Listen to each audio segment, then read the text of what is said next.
Chapter 946. Ruan Hongling rushed to Li Yundong angrily, but just as she was about to speak, Su Chan saw her at a glance and immediately smiled like a flower. She came up to her, took her hand intimately, and said with a big smile, "Hongling, look, Yundong is back. He's really back." Su Chan's eyes were like crescent moons when she smiled, and her eyebrows were even more curved. There was an indescribable joy in the corners of her eyes, and her cheeks seemed to be shining with the light of happiness. She was born beautiful, and her skin was delicate and pink. At this time, there seemed to be a soft halo flowing on her face. It was really pitiful, let alone an old servant. Ruan Hongling's heart was filled with anger, but seeing Su Chan looking at her with such a happy expression and eyes, how could she do it? For a moment, Ruan Hongling didn't know whether she should cry or laugh. Her expression was stiff and she couldn't speak for a long time. Su Chan looked at her in confusion. "Hongling? What happened to you?" Ruan Hongling stared at Su Chan, and after a while, she looked at Li Yundong. As she stared at him, tears flowed out of her eyes. Li Yundong also looked at her in confusion and asked curiously, "Hongling, what's wrong with you? What happened?" Su Chan was still a little confused. She asked curiously, "Hongling, is there something bothering you? Or are you too happy to see Yundong wake up again?" Ruan Hongling smiled. Her smile was extremely complicated. "Of course I'm happy." After saying that, she wiped away her tears and turned to leave. Su Chan looked at her back blankly and opened her mouth, but she didn't know what to say. Li Yundong looked at her lonely figure and suddenly thought of something. He suddenly said loudly, "Hongling, where is Zi Yuan? Where is she?" Ruan Hongling's body shook. She turned her head, and unconsciously, her face was already covered in tears. She said, "Do you still remember Shiji Zi Yuan?" Li Yundong's heart skipped a beat, and he felt that something was wrong. Just as he was about to step forward and ask carefully, he suddenly heard a cry of ecstasy coming from under his feet, "Master, master." Li Yundong looked down and saw Lin Miao standing at the entrance of the stone room of the Fox Zen school, waving at him vigorously, jumping, crying, and laughing. Lin Miao hadn't expected that she would be able to see Li Yundong come back again. In her ecstasy, she couldn't help shouting loudly. However, in her excitement, she didn't pay attention to her feet. She stepped on the cliff at the entrance of the cave, tilted her body, and fell down. Although she also had a rare constitution created by the elixir, she had not yet started cultivating. Not to mention Shintong magic, she didn't even know the most basic chi flight. This fall immediately scared her to death. Just as she was about to scream, she suddenly felt her body sink, and two strong arms hugged her. Lin Miao turned her head and saw that Li Yundong had already flown back to the entrance of the stone cave with her in his arms. She blushed and looked at Li Yundong, speechless. When she finally took a deep breath and wanted to speak, a figure rushed out of the stone cave like a gust of wind and threw herself into Li Yundong's arms. She beat him and burst into tears. It was Zhou Qin. It was Zhou Qin. It was the first time that Lin Miao had seen her, who was usually a little cold, cry like this. For a moment, she was a little stunned and couldn't help but step aside. She watched Zhou Qin cry in Li Yundong's arms with some emotion. At first, Li Yundong still opened his hands, not knowing whether he should hold Zhou Qin or not. However, after glancing at Su Chan, he saw that the little girl was smiling sweetly at him, her eyes full of trust and joy. His heart warmed, so he tightened his hands, gently patted Zhou Qin's back, and said softly, "Don't cry. I'm back again, aren't I?" Zhou Qin was a woman who was extremely good at controlling her emotions in public and was extremely good at patience. She was like a snow mountain, and all the accumulation was sealed and frozen under the white snow. The more it accumulated, the more it would suddenly burst out at a certain time. Zhou Qin's cry was full of grievance and fear, as if she wanted to vent all the accumulated emotions in her heart. She cried so hard that Su Chan and Lin Miao, who were beside her, were also infected. They cried until their eyes were hazy. Only Wan Hongling, who was beside them, also had tears in her eyes, but she bit her lip tightly, her eyes full of unwillingness and grievance. Li Yundong gently hugged Zhou Qin and let her cry loudly in his arms. He knew that Zhou Qin must have been extremely depressed and painful in the past few days. He could even imagine that if he really left her behind, she would definitely go crazy and even become another she-devil. After crying for a long time, Zhou Qin gradually calmed down. She gently pushed Li Yundong away with both hands, wiped her tears, and then stood aside. She said softly, choking with sobs, "Master, you can't do it again. If there is a next time, no matter what the situation is, I will die with you." As the saying goes, a hero's spirit is short. Li Yundong's spiritual energy was divine and he was a hero, but he couldn't stand the infatuation words of a girl. He sighed and shook his head, not knowing what to say. At this time, Zhang Lufang couldn't help but lean over. Wan Hongling had rushed toward Li Yundong aggressively, and her personal powerful magical weapon had also flown over with her. Zhang Lufang suddenly lost control, but she forgot to escape for a moment. She just stared at Li Yundong with her eyes wide open. Although she hadn't been able to come to Mount Tianlong to participate in this unprecedented battle, Zhang Lufang had heard countless people talk about how Li Yundong had risked his life to save Su Chan in the end. For this reason, Zhang Lufang had shed many tears and been laughed at by her Shixiang. In Zhang Liufang's mind, Li Yundong had risked his life for Su Chan, which made his image reach a perfect realm. He was even the greatest Casanova since ancient times. However, after Zhang Lufang gave Li Yundong the title of a perfect Casanova, she found out that he was not dead. What the hell is going on?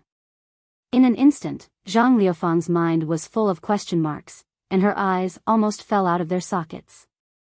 Zhang Lufang couldn't help but stare at Li Yundong and stammered, Li Yundong, aren't you dead?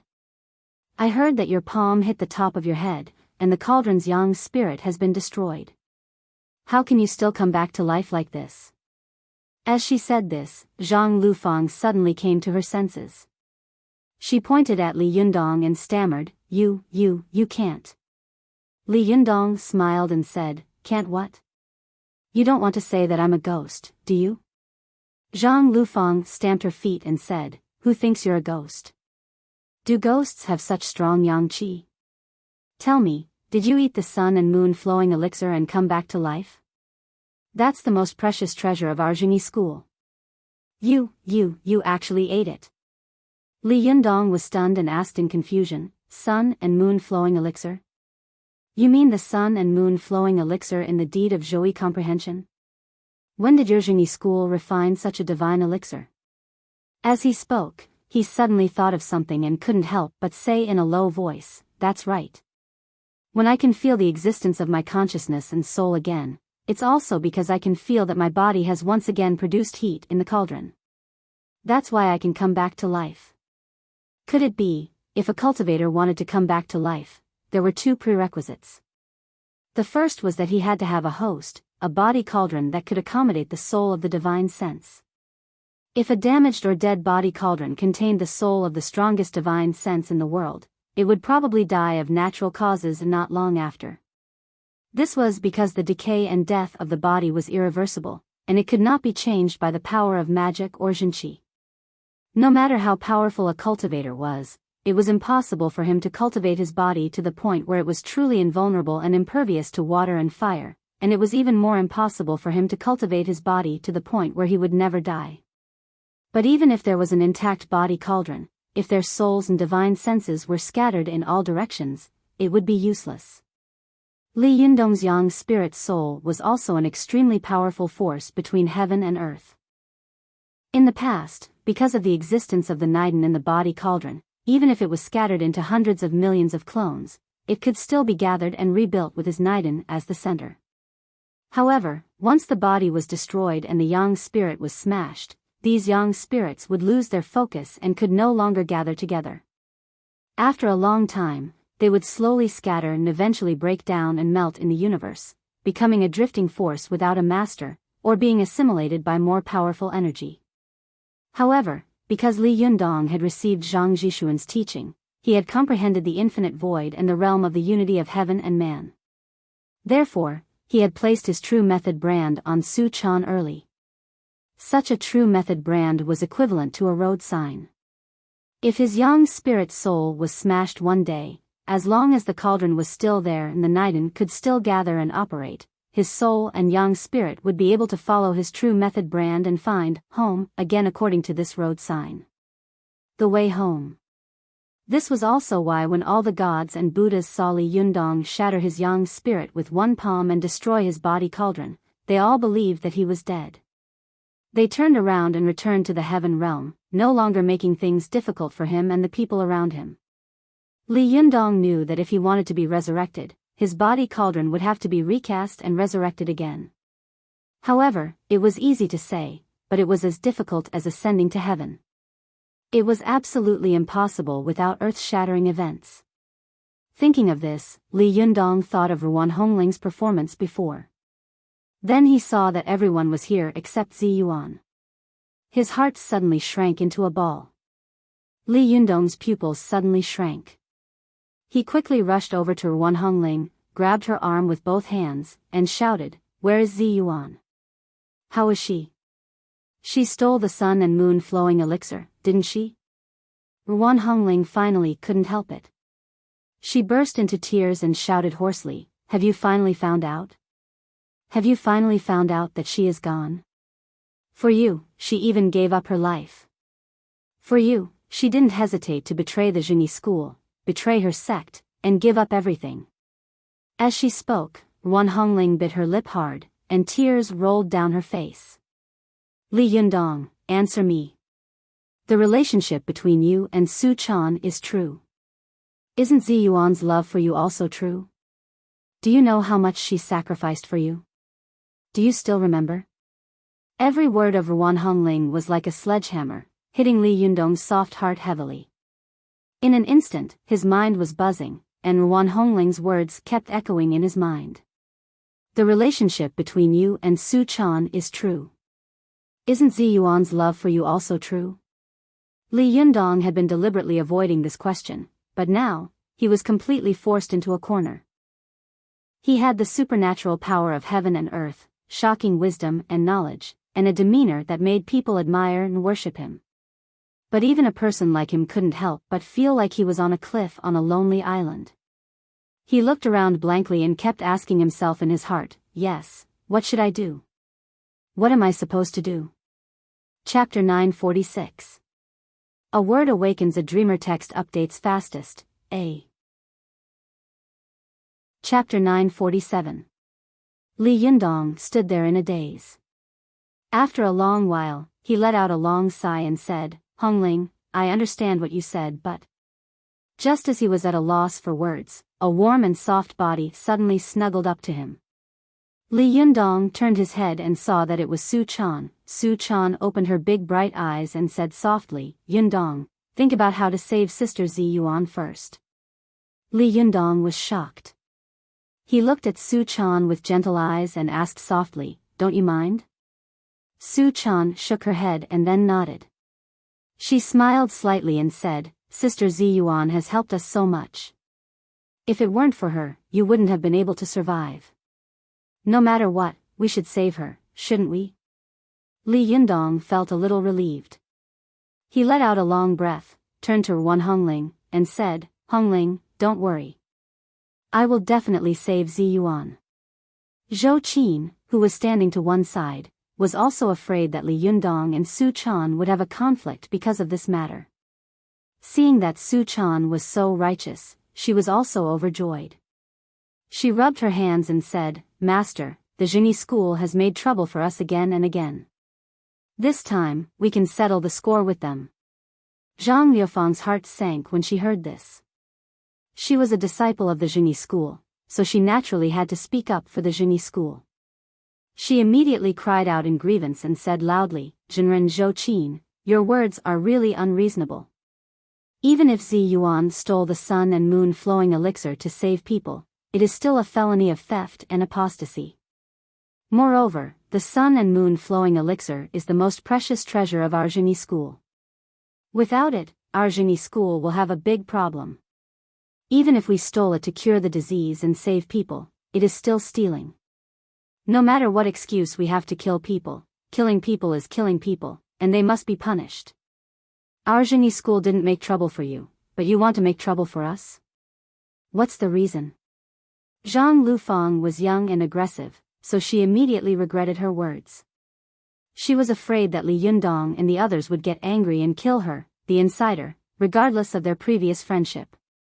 She looked over and saw that Zhou Qin's eyebrows were gradually raised, and her whole body was full of murderous intent. Zhang Lufang was so scared that her heart was beating wildly. She pointed at Zhou Qin and said, "Hey, calm down. What do you want to do?" "Murder. Someone wants to kill me to silence me." Li Yunyang saw Zhang Lufang shouting and jumping up and down. Her delicate voice could almost be heard throughout Mount Tianlong. If it weren't for the fact that there was no one near the mountain at this time, it would have immediately attracted a lot of attention. He said to Zhang Lufang with a wry smile, "Stop shouting. Who said I was going to kill you?" Zhang Lufang saw that Li Yundong wanted to protect her, so she quickly hid behind him and said loudly, "Li Yundong, you can't be so heartless. I've helped you a lot. You can't hurt me. Besides, do you really have the heart to lay your hands on an innocent, cute, lively, and beautiful little girl like me?" Li Yundong didn't know whether to laugh or cry. "Are you doing a monologue? Did I say I was going to kill you?" Zhang Lufang poked her head out from behind Li Yundong and glared at Zhou Qin rudely. She then made a face at her and said, She just looked at me fiercely and wanted to kill me. Li Yundong, she is your disciple. You have to control her." Li Yundong pretended to be angry and glared at Zhou Qin. Zhou Qin straightened her neck and said, "No matter what, let Genie school release her as soon as possible.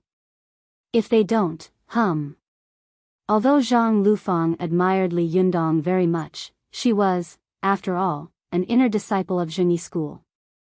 At this time, the relationship between them was reflected. She shouted angrily, "Zhenren Zhou, do you really think that our Genie school is easy to bully?" Zhou Qin snorted and glanced at her contemptuously, not saying anything. When Li Yundong saw that the two of them immediately quarreled because of a disagreement, he suddenly felt a little headache. He said, "Okay, stop arguing. Zhou Qin, I'll deal with this matter." What Zhang Lufang said makes sense. Although Zi Yuan did it to save me, no matter what, she did violate the rules of Genie school. If we go to their door, not only will we be in the wrong, but it will also cause turmoil in the Chinese cultivation world, making our loved ones suffer and our enemies happy. Hearing Li Yundong's words, Zhou Qin said helplessly, "Master, if we don't do this, how can we save Zi Yuan? Do we have to go to their door and beg them to let her go?" "Master, what is your identity and status now? How can you do such a thing? If it doesn't work, I'll go and beg them to let her go, okay?" "You can't go." At this time, Su Chan also said, "Yundong, I'll go too. I believe that our sincerity can move the leader of Genie school. Last time I saw Zhang Tianshi, he didn't seem to be an unreasonable person." Li Yundong sighed, shook his head, and said, "You don't know how difficult it is to be a leader if you don't want to be one. As a sect leader, the most important thing is to keep your word. If you make such a big mistake, and someone comes to ask for leniency, you raise the board high, then put it down lightly, and let it go. Then, who would take the sect rules seriously in the future?" These words made Su Chan and Zhou Qin look at each other. Zhang Lufang nodded vigorously like a chick pecking at rice. She had completely forgotten that Zhang Ling had tried every means possible to get Zhang Tianhe and herself off the hook. Zhou Qin said with a troubled expression, "Master, neither soft nor hard methods work. What should we do?" Li Yundong pondered for a while, then suddenly raised his head and said with a smile, "I have a way." Su Chan and the others looked at Li Yundong in confusion, wanting to know what he could do. However, Li Yundong just smiled and didn't say anything. He waved to Zhou Qin and said, Zhou Qin, you have to help me with this matter. Come here, I'll tell you. Zhou Qin moved closer in confusion and leaned over to listen. Zhang Lufang, who was standing to one side, rolled her eyes and stretched her head to look over, but Zhou Qin glared at her and shouted, What are you doing? Do you want to tell them? Zhang Lufang was startled and subconsciously shrank back, but soon she puffed out her chest and said, Not to be outdone, I'm in your hands. How can I tell them? How can I tell them? Tell me, tell me. Zhou Qin was so angry that she gritted her teeth. She was about to speak, but Li Yundong pulled her arm and said with a smile, That's enough. You're not young anymore. How can you argue with a child? Zhou Qin had to give up and glared at Zhang Lufang with hatred. However, Zhang Lufang was proud, like a general who had won a battle. She raised her chin to the sky, but her ears were always pricked up, listening to what Li Yundong and Zhou Qin were saying. After Li Yundong whispered something in Zhou Qin's ear, Zhou Qin was a little confused at first, but the more she listened, the bigger her eyes became. After listening, she was stunned and couldn't speak for a long time. After a long time, she turned her head and stammered, Master, this doesn't seem to be good, does it? It's too exaggerated, isn't it? Li Yundong smiled slightly and said, Jingyi School is an important Taoist sect in the Chinese cultivation world, and Celestial Master Zhang is also one of the best masters in the Chinese cultivation world. If we have a head-on conflict with Jingyi School, it will be a fight between two tigers, and one of them will be injured. Now is the end of Dharma in the cultivation world. If we fight among ourselves, we will really destroy ourselves. I don't want to see such a situation. Therefore, at present, the best way to avoid serious conflicts between the two sides is this. Zhou Qin's expression was strange. She looked at Li Yundong strangely, as if she hadn't expected that the great master in front of her, who could force all the gods and Buddhas to scatter with one palm, would come up with such an unprecedented bad idea. Although Su Chan, Lin Miao, Wan Hongling, and Zhang Lufang each had their own thoughts, they couldn't help but be curious when they saw Zhou Qin's reaction at this time. They all asked, What is it? Tell us quickly, let's hear it. At this time, Zhou Qin couldn't help but smile slightly and say, Don't ask me, ask Master. She turned her face and said to Li Yundong, Master, I'll go down the mountain first to prepare something. Li Yundong smiled and nodded at her. Go ahead. Take Lin Miao with you. She can also help. Lin Miao was overjoyed. She quickly stepped forward and took Zhou Qin's arm, eagerly asking what Li Yundong had said to her. Zhou Qin held back her laughter and told Lin Miao. Lin Miao's expression also became extremely strange, and she looked at Li Yundong strangely. Although Wan Hongling had been full of unhappiness before, after saying these words, she had vented a lot of her emotions. In addition, she had a good relationship with Lin Miao and Zhou Qin. At this time, she was curious and couldn't care less. Seeing the two of them leave, she couldn't help but chase after them. Hey, wait for me, I'll go with you. After chasing after them, she immediately asked, her voice coming from afar, Hey, what the hell is going on? Tell me, tell me. If you don't tell me, we'll break off our relationship. If Su Chan had been in the past, she would have been so anxious and curious that she would have thrown herself into Li Yundong's arms and acted like a spoiled child. She would not give up until she got to the bottom of the matter. However, after she and Li Yundong had parted ways, she had matured a lot in an instant. Many things in the past had suddenly become indifferent to her. She only felt that as long as she could be with Li Yundong and they loved each other, she didn't care about anything else. Although Su Chan was curious, she just smiled and watched Zhou Qin and Lin Miao whisper to each other as they left. She didn't ask Li Yundong any further. Li Yundong looked at her curiously and couldn't help asking, Chaner, don't you want to know how I will deal with the Jingyi school? Su Chan smiled softly, her smile full of happiness and satisfaction.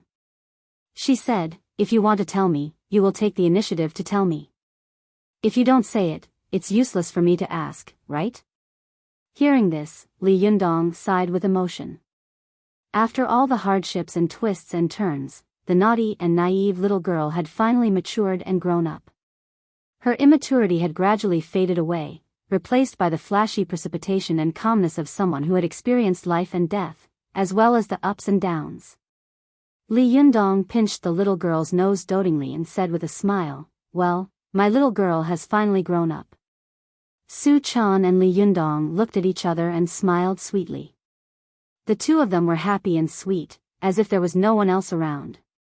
Only Zhang Lufang, who was next to them, was the most anxious. She was lively and impatient. She couldn't hide her words, nor could she hold back. She wanted to catch up with them, but she couldn't bring herself to do so. She didn't know how to tell Li Yundong even if she stayed. She was so anxious that she scratched her ears and cheeks, wishing she could drill into Li Yundong's heart and dig out this matter to make it clear. Zhang Lufang watched Li Yundong and Su Chan being intimate with each other as if there was no one else around. Her pretty little face was as black as the bottom of a pot. She shouted crazily in her heart, "What the hell is this? You can't torture people like this." Chapter 948. Tiannan City, Tiannan University.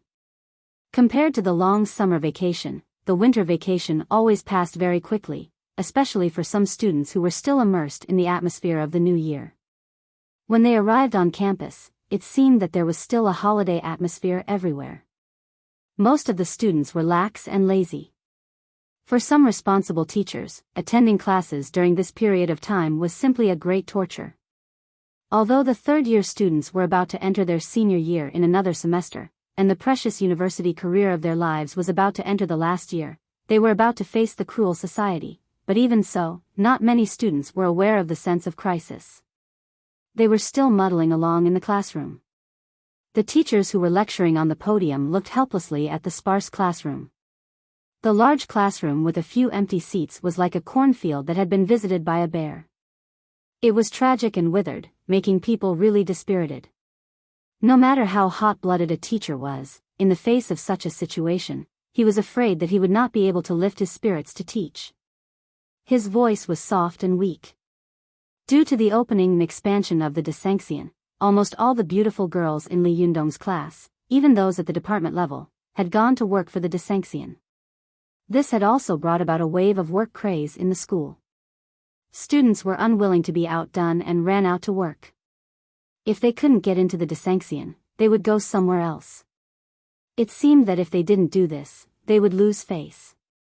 Although the Desanxian had closed down and reorganized, and the students who worked had nothing to do, the students had tasted the sweetness of getting a salary in society. How many of them were willing to go back and honestly sit in the classroom and learn things? What a joke! What was the point of going to university? Wasn't it just to find a good job? Since they already had a good job, why would they go back to study? Therefore, these students would rather stay at home and be otakus than go back to school to listen to classes. The students who stayed in the classroom to stick to their posts were also distracted. Originally, the teacher was absent-minded, how could they listen to him? Sun Li, the class monitor, had always been a diligent and hard-working student. Every year, she would receive scholarships. But this year, the atmosphere of laziness that permeated the class and faculty had unwittingly affected her, causing her to feel a little dispirited. The shrewish Sichuan Pepper looked out of the window with flagging interest. She kept playing with the pen in her hand, and her eyes flashed. She secretly regretted it. Why had she been so arrogant and refused to go to Desanxian? Now she heard that the students who went to Desanxian had received an astonishing amount of red envelopes during the spring festival. Even a proud person like her could not help but feel excited. I must have been out of my mind to have refused to go. Was it because I couldn't let go of something in my heart, or was it because I couldn't bear to see Li Yundong being intimate with other girls? Sun Li couldn't help but sigh. Thinking back to the short time she had spent with Li Yundong on campus, she couldn't help but smile. But just as she was lost in thought, she suddenly heard a shout. Sun Li! She's talking to you, Sun Li! Sun Li was startled. She thought the teacher had asked her a question. She quickly stood up and flipped through the textbook in front of her in a panic. What? Teacher, I didn't hear what you just said. Could you say it again? The class burst into laughter. A girl sitting behind her kicked her chair and said, Class monitor, Yan Hua from the student council is looking for you. Sun Li was taken aback. She couldn't help but look at the teacher, only to see the teacher looking at her helplessly. The teacher waved at her, gesturing for her to hurry up and leave. Sun Li looked at the door and saw the president of the student council standing there, smiling at her. Sun Li blushed. She excused herself and hurried out of the classroom. After Feng Na left, Yan Hua took over her position. The vice president was replaced by Sun Li, who had just joined the student council not too long ago. This Sichuan little pepper was decisive, quick-witted, and efficient. She had won the trust of the student council and the school leaders. Since Yan Hua often disappeared for no reason, a lot of the student council's affairs were piled on Sun Li's shoulders. As a result, she became one of the most influential people in the student council. Of course, Sun Li had no idea that Yan Hua was no longer Yan Hua. This body that looked like a man actually contained the soul of a woman named Yan Feng. Sun Li walked briskly towards Yan Feng. In her eyes, the president of the student council had become more and more handsome even though she hadn't seen him for a while. His handsome facial features and the aggressive aura between his brows had all disappeared, replaced by a kind of feminine beauty and grace. If it had been anyone else, they would have already screamed at the president's androgynous beauty. But Sun Li, the Sichuan little pepper, didn't appreciate this kind of trap beauty at all. She muttered to herself that the president of the student council exuded a feminine aura, which made her feel very uncomfortable. This kind of discomfort came purely from a woman's innate sixth sense and a premonition of danger. Especially when she saw the smile on Yan Feng's face, Sun Li felt a chill run down her spine from the depths of her heart. She could feel that the person standing in front of her seemed to be wearing a mask, and under the mask was another strange and terrifying soul. Sun Li suppressed the doubts and unhappiness in her heart and came to Yan Feng's side. The two stood in the corridor of the school building. Sun Li asked, President, what did you want to talk to me about? Yan Feng glanced at her with a smile and said, It's nothing. The teachers of the school council are looking for us. Ever since Yan Feng had castrated herself and started cultivating, her cultivation had advanced by leaps and bounds. Almost every day, her body was changing. The original masculine characteristics of her body were gradually changing, replaced by more feminine characteristics. Especially her voice, which had become more and more androgynous, to the point that it was difficult to distinguish her gender. If someone who didn't know her heard her voice, they wouldn't think much of it. After all, in today's society, there were many beautiful female celebrities who spoke in a duck's voice. No one would care about this with a guy who looked like a man. But for those who knew something about Yan Hua, hearing her voice made their hair stand on end. Sun Li suppressed the fear that made her hair stand on end and asked curiously, Why are the teachers of the school council looking for us? Is there an impromptu meeting? Is it a big one? Who's going to be attending? What do we need to prepare? Yan Feng smiled. Her face had always been a mask. I don't know, she said. I was called at the last minute. It sounds like something important. As the two of them walked down the corridor, they discussed some matters related to the school council. But just as they were about to reach the bottom of the building, a figure suddenly appeared out of the corner of Sun Li's eye. The figure was all too familiar. Sun Li would recognize it even if it had been reduced to ashes. Sun Li's heart skipped a beat. She immediately turned her head to look at the silhouette. She couldn't believe what she was seeing. She rubbed her eyes hard, then stared at the silhouette with wide eyes. After a few seconds, she finally confirmed that her eyes weren't playing tricks on her. Li Yundong? Sun Li exclaimed in shock. At that moment, Tiannan University was like a giant hibernation facility. Every student in and out of the classrooms was like a hibernating animal. Even the students walking around the building were few and far between. The entire campus was so quiet that one could almost hear the rustling of leaves in the wind. Sun Li's shout attracted the attention of a few students who had just skipped class to look in her direction. Then, they followed her gaze and looked in the direction of the school gate. What they saw made them jump up in excitement. Some of the quick-witted students immediately snapped a photo with their phones and forwarded it to their friends. Others immediately logged into their Weibo accounts and posted about Li Yundong's appearance on campus. In this age of information technology, the speed at which news spread was unimaginable. Just a second ago, only Sun Li and a handful of other students knew that Li Yundong had returned to Tiannan University. But in the next second, the news spread like wildfire. Almost every student's cell phone started ringing, and almost every class was in an uproar. Then, one after another, school buildings erupted like a volcano. The hibernating Tiannan University suddenly burst into an uproar. Countless students rushed out of the classrooms and dormitories. Their faces were full of excitement, as if they were children who had seen their heroes and idols. Some of them shouted fanatically in the corridors of the teaching building, while others, dressed in a variety of clothes and wearing a pair of slippers, rushed down from the dormitories and converged toward the school gate like a tide. There were even some students who had rented apartments near the school and were sleeping lazily under their blankets.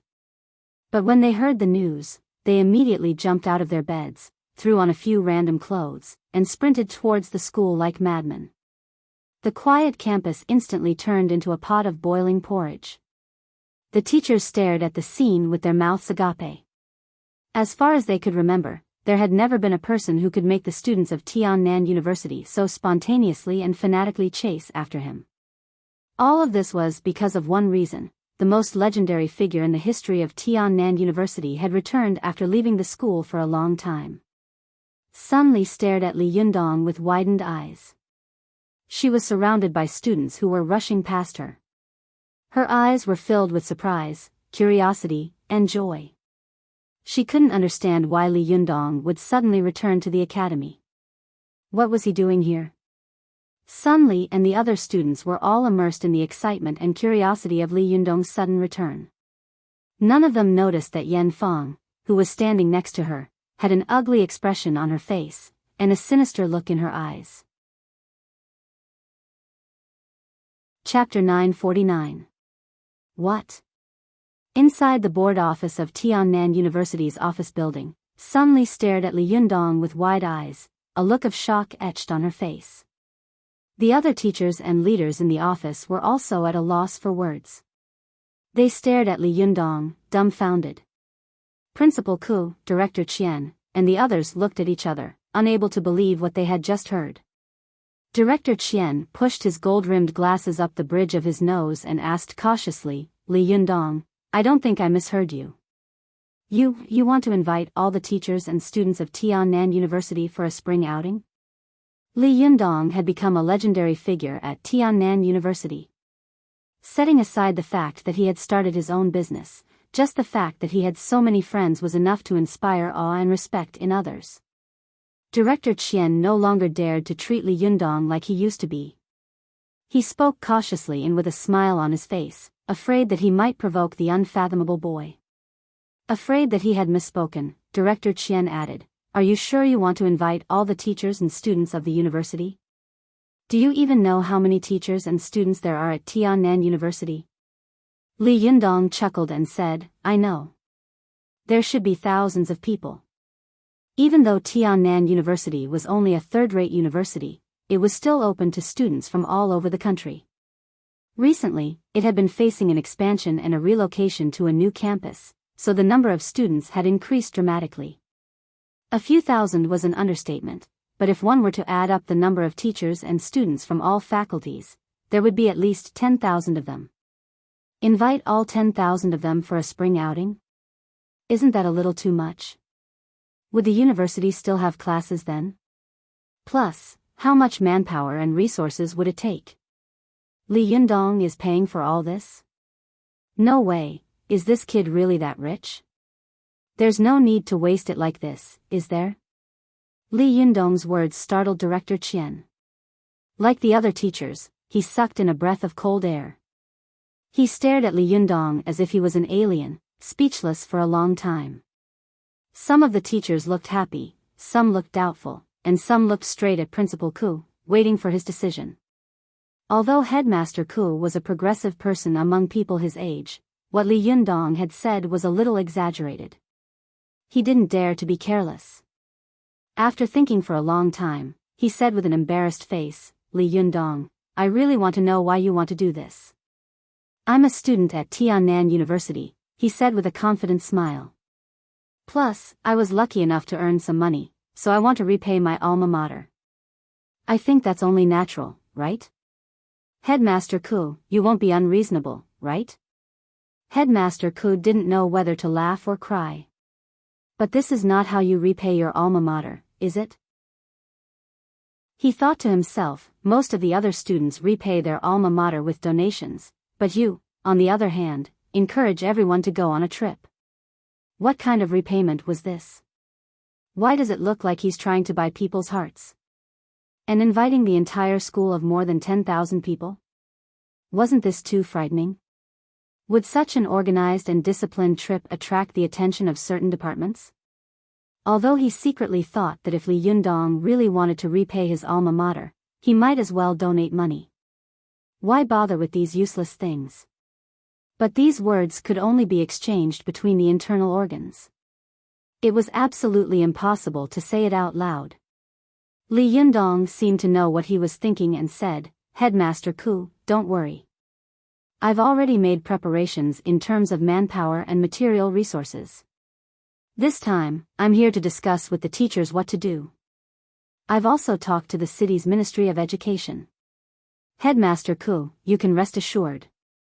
And this time, I also want to donate a sum of money to the school for the construction of infrastructure, as well as to improve the welfare of teachers and students." Li Yundong's words made Headmaster Ku exclaim in his heart. He thought that Li Yundong was indeed someone who had been out for a while. His words seemed polite, but in fact, they were very impolite. He had made it clear that he was here to discuss with Li Yundong what to do, not whether he could do it or not. Headmaster Ku also knew very well that with Li Yundong's charisma and background, it would probably be a little difficult to fool all the teachers and students in the school, but it would definitely not be a problem to fool 70% to 80% of the students to go out with him for a fun trip. Li Yundong had proved his popularity and prestige in front of them more than once on this campus. He didn't need to prove it at all. Therefore, Li Yundong could completely bypass them and fool the students away. He didn't need to do it for a long time. He just needed to pick a weekend and then fool each of them to go out for 2 or 3 days. In total, it would be 5 or 6 days. Even if someone wanted to make trouble for him and accused him of organizing a large-scale party, they would have to think about the power behind Li Yundong first. For people like Headmaster Ku, what they were most worried about was such a large-scale trip. It was an extremely test of the school's ability to organize. If something happened to any of the students, how could the school bear the responsibility? Headmaster Ku's face was full of hesitation. He really didn't dare to make this decision. If something happened, he wouldn't be able to bear the responsibility even if he killed himself. This was more than 10,000 teachers and students. Li Yundong, you dare to bear the responsibility, but I don't. While he was struggling, the students of the student union who attended the meeting with him were all scratching their heads anxiously. For students like them, they didn't care about the concerns of the teachers. What was the purpose of going to university? To learn knowledge and culture? Bah, whoever said that would be spat on. Wasn't it hard enough to learn knowledge and culture in high school? Wasn't the purpose of going to university to play? At least, this was what the students of Tiannan University thought. This kind of thinking was extremely common. Even most of the cadres of the student union thought the same. Who said that student cadres of the student union must have a higher ideological level? Therefore, while Headmaster Ku was struggling, they were also anxious. They couldn't wait to agree to Li Yundong on his behalf. This was an activity organized by Li Yundong, and it was such a large-scale trip, and it was going to be a long trip. Just thinking about it made them excited. University life was dull and boring.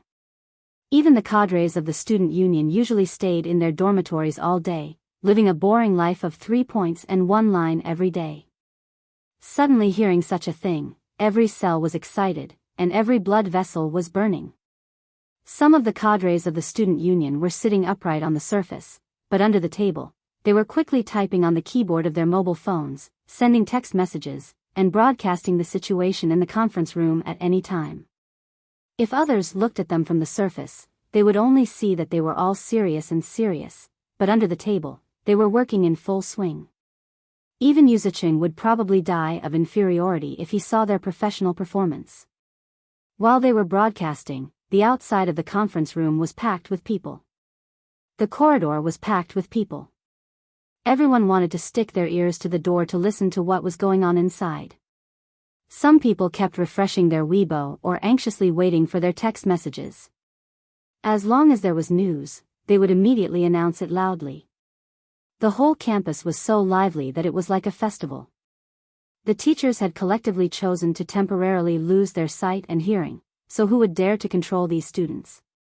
For these students, Li Yundong's return to the school was enough to be a gossip topic for them to talk about for a few days. But suddenly, they heard that Li Yundong was willing to contribute his own money and organize a trip for everyone.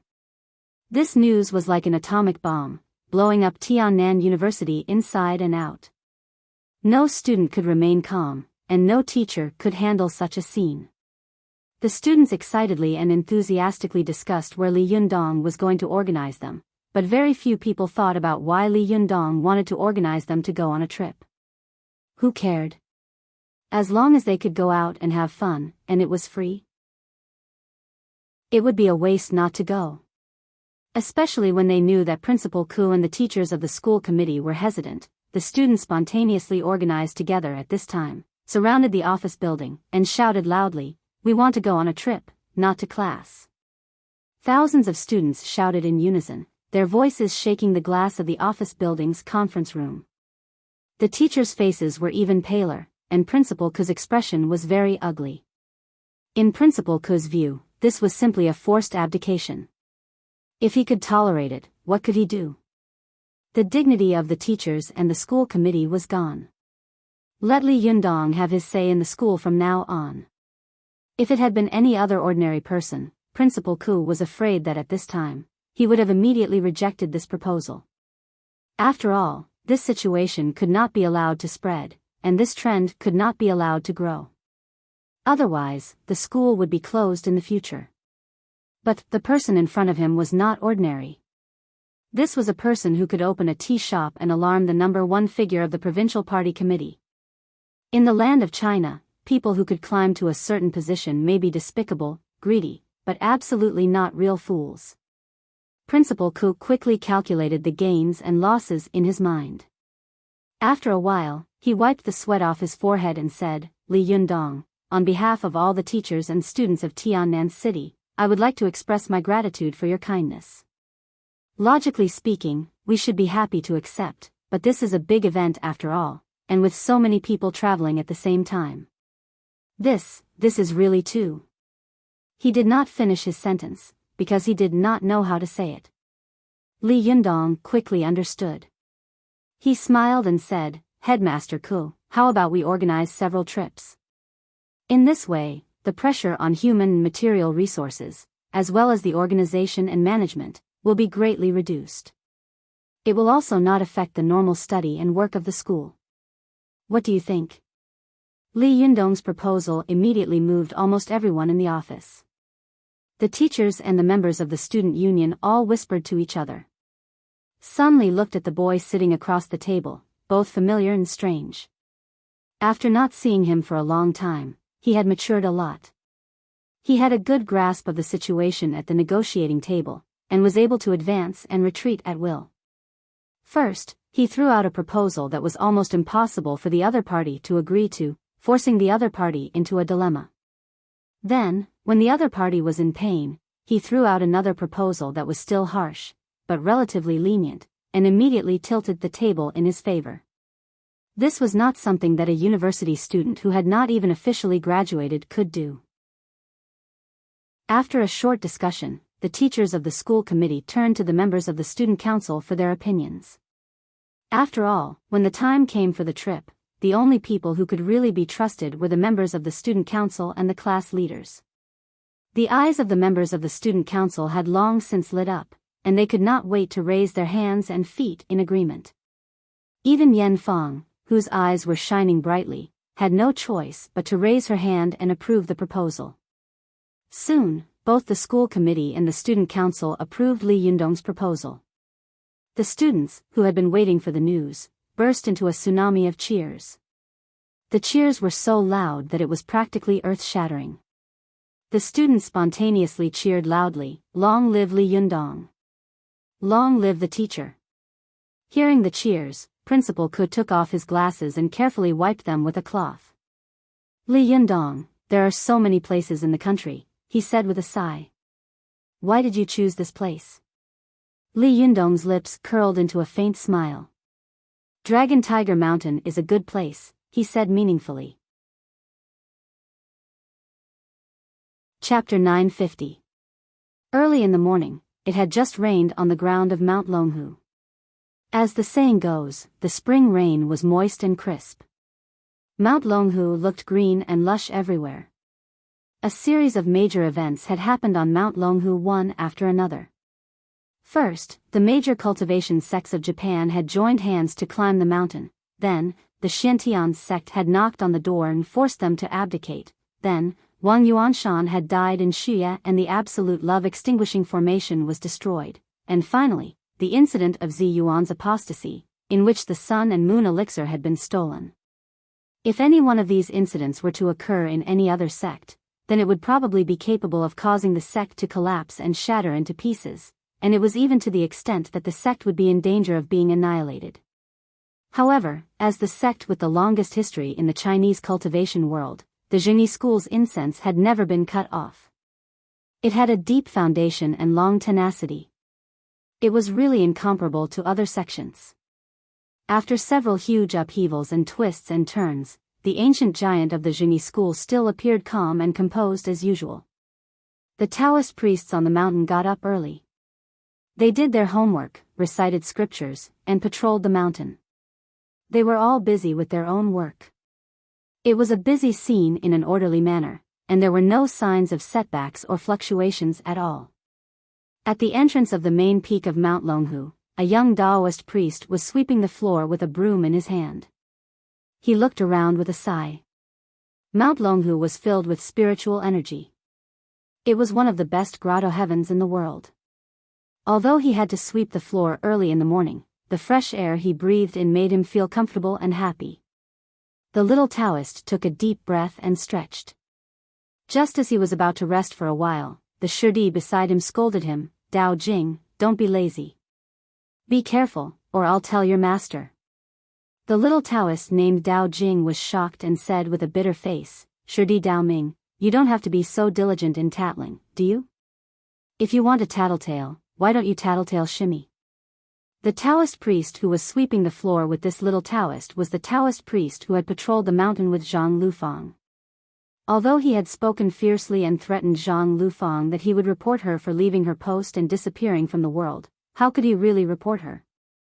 Not only was Zhang Lufang beautiful, but she also had a good personality. Although her mouth was a little fast, she was usually sweet and said nice things to everyone she met. Who on Mount Longhu didn't like her? The fact that Zhang Lufang had left her post without permission could be a big or small matter, but the key was that she was a criminal to begin with, and it just so happened that a series of major events happened on Mount Longhu. Her senior brother was also afraid that if he really reported her, he wouldn't be able to clean up the mess. If that happened, Zhang Lufang would end up like that big-nosed Li Sen and be expelled from the sect. That would be terrible. Therefore, this Taoist priest named Dao Ming was all talk and no action. He went back to complain to the brothers around him and did not continue. Early in the morning, he pinched his nose and came to help Zhang Lufang with the chores that were supposed to be done by her. There were hundreds of Taoist priests on Mount Longhu. These days, every second was an inch of gold, so everyone was immersed in cultivation. Therefore, no one noticed which Taoist priest had disappeared. In addition, everyone deliberately concealed this matter for Zhang Lufang. This kind of thing could not be concealed, so these Taoist priests knew that Zhang Lufang had disappeared. Only Zhang Ling and the other cultivators of the older generation did not know about this matter. But no matter what, the truth couldn't be contained. It would have been better if Dao Jing hadn't mentioned it. Once he mentioned it, Dao Ming's face was full of sorrow. He was full of anger and said, "Don't mention this B***** girl. She is really wild. She slipped away without saying a word and let me do the rest for her. If she comes back, I will." Before he could finish his words, Dao Jing suddenly pointed down the mountain and said in surprise, "Senior brother, look. It's junior sister. Junior sister is back." Dao Ming was stunned and looked in the direction of his finger. Sure enough, he saw a pretty and delightful little Taoist nun running along the mountain road. The two of them looked from afar and saw that Zhang Liufang's expression was strange. She was in a hurry, as if she was being chased by thousands of pursuers. Dao Ming's face was filled with joy, but then he immediately put on a serious face and shouted, "Junior sister, do you still remember to come back?" Zhang Lufang saw him at a glance and quickly said, "Senior brother Dao Ming, hurry up, go and call eldest uncle and my master out. Something's wrong, something big has happened." Dao Ming scolded, "Calm down. What do you look like now? What's going on?" When the Japanese cultivation world joined hands to go up the mountain, Arjuni school did not panic. Now that the mystical silver fox has been destroyed, what's there to be so flustered about? Zhang Lufang had already rushed up to him and said loudly, "Oh, look for yourself." As she said this, she pointed to the foot of the mountain behind her. Dao Ming and Dao Jing took a look and saw a row of buses winding along the road at the foot of the mountain, like a long dragon. After these buses stopped at the foot of Mount Longhu, many people got off. Most of them were young people in different clothes, like college students. They looked around excitedly and craned their necks. Some of these people shouted loudly, as if they were calling their friends, while others took pictures excitedly with their mobile phones or cameras. Dao Ming and Dao Jing looked at each other. Although Mount Longhu was a tourist attraction, they had never seen such a large group of tourists come here. It seemed that there were dozens of buses at the foot of the mountain. There might be more than 2,000 people getting off these buses. Dao Ming glared at Zhang Lufang strangely and said, "Are you crazy? It's a good thing that so many tourists have come to Mount Longhu." Zhang Lufang didn't know whether to laugh or cry. She stamped her feet and said, "Look carefully at the person standing at the front." The two Taoist priests took a closer look and saw that the person in the lead had an imposing appearance. Although they were far away, they could feel an extraordinary temperament coming towards them. They were all cultivators and had excellent eyesight. At a glance, they recognized that this person was none other than Li Yundong. Dao Ming and Dao Jing were stunned. Dao Jing was tongue-tied and said, Li Wudi. Why is he here? Isn't he dead?"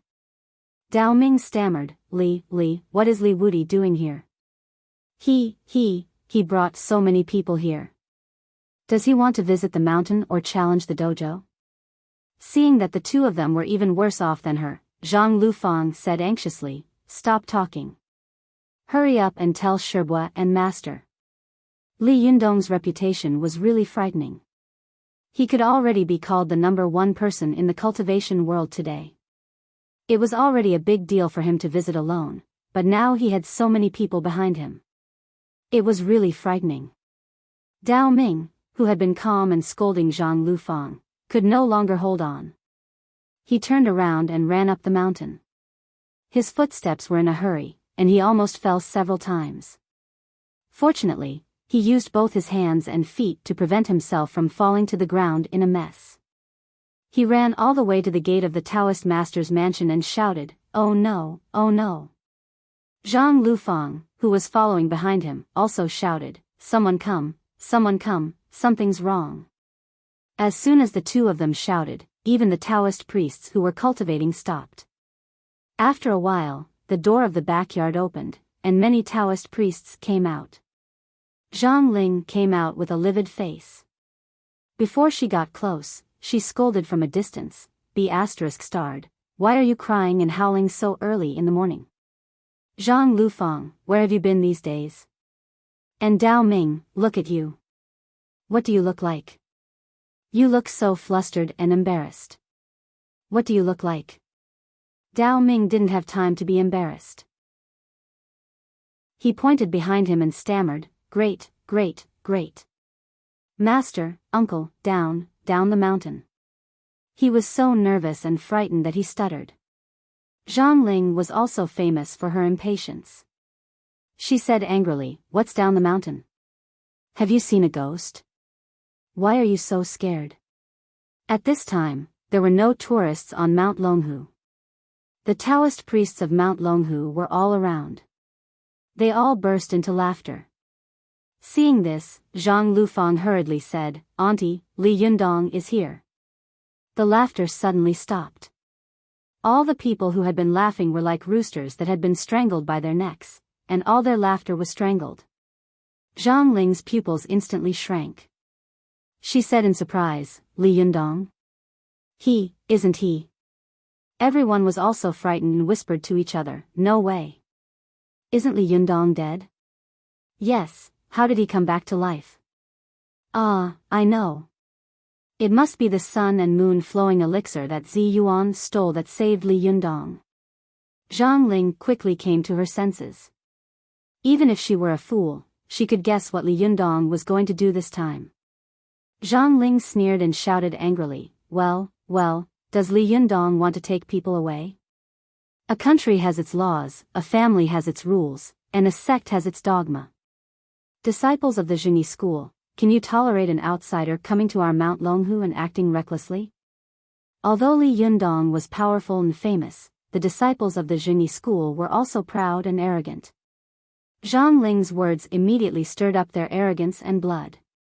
They shouted in unison, no. Zhang Ling waved her hand and led the disciples of the Zhengyi school down the mountain in a mighty manner. Zhang Ling raised her eyebrows and thought to herself, I don't believe that you, Li Yundong, would dare to go against the world and behave atrociously here. She led the disciples of the Zhengyi school down the mountain. As soon as she arrived at the gate of the mountain, she saw a group of people rushing up. Zhang Ling took a closer look and saw that, in addition to Li Yundong, Su Chan, Zhou Qin, Lin Miao, and Ruan Hongling, these people were all students and teachers carrying big and small bags. There were also many people wearing red hats standing in the crowd, holding a red flag in their hands that was fluttering in the wind. On it were a few golden words, Tiannan City Donghua Travel Agency 4-day tour to Mount Longhu. The aggressive disciples of the Zhengyi school were dumbfounded.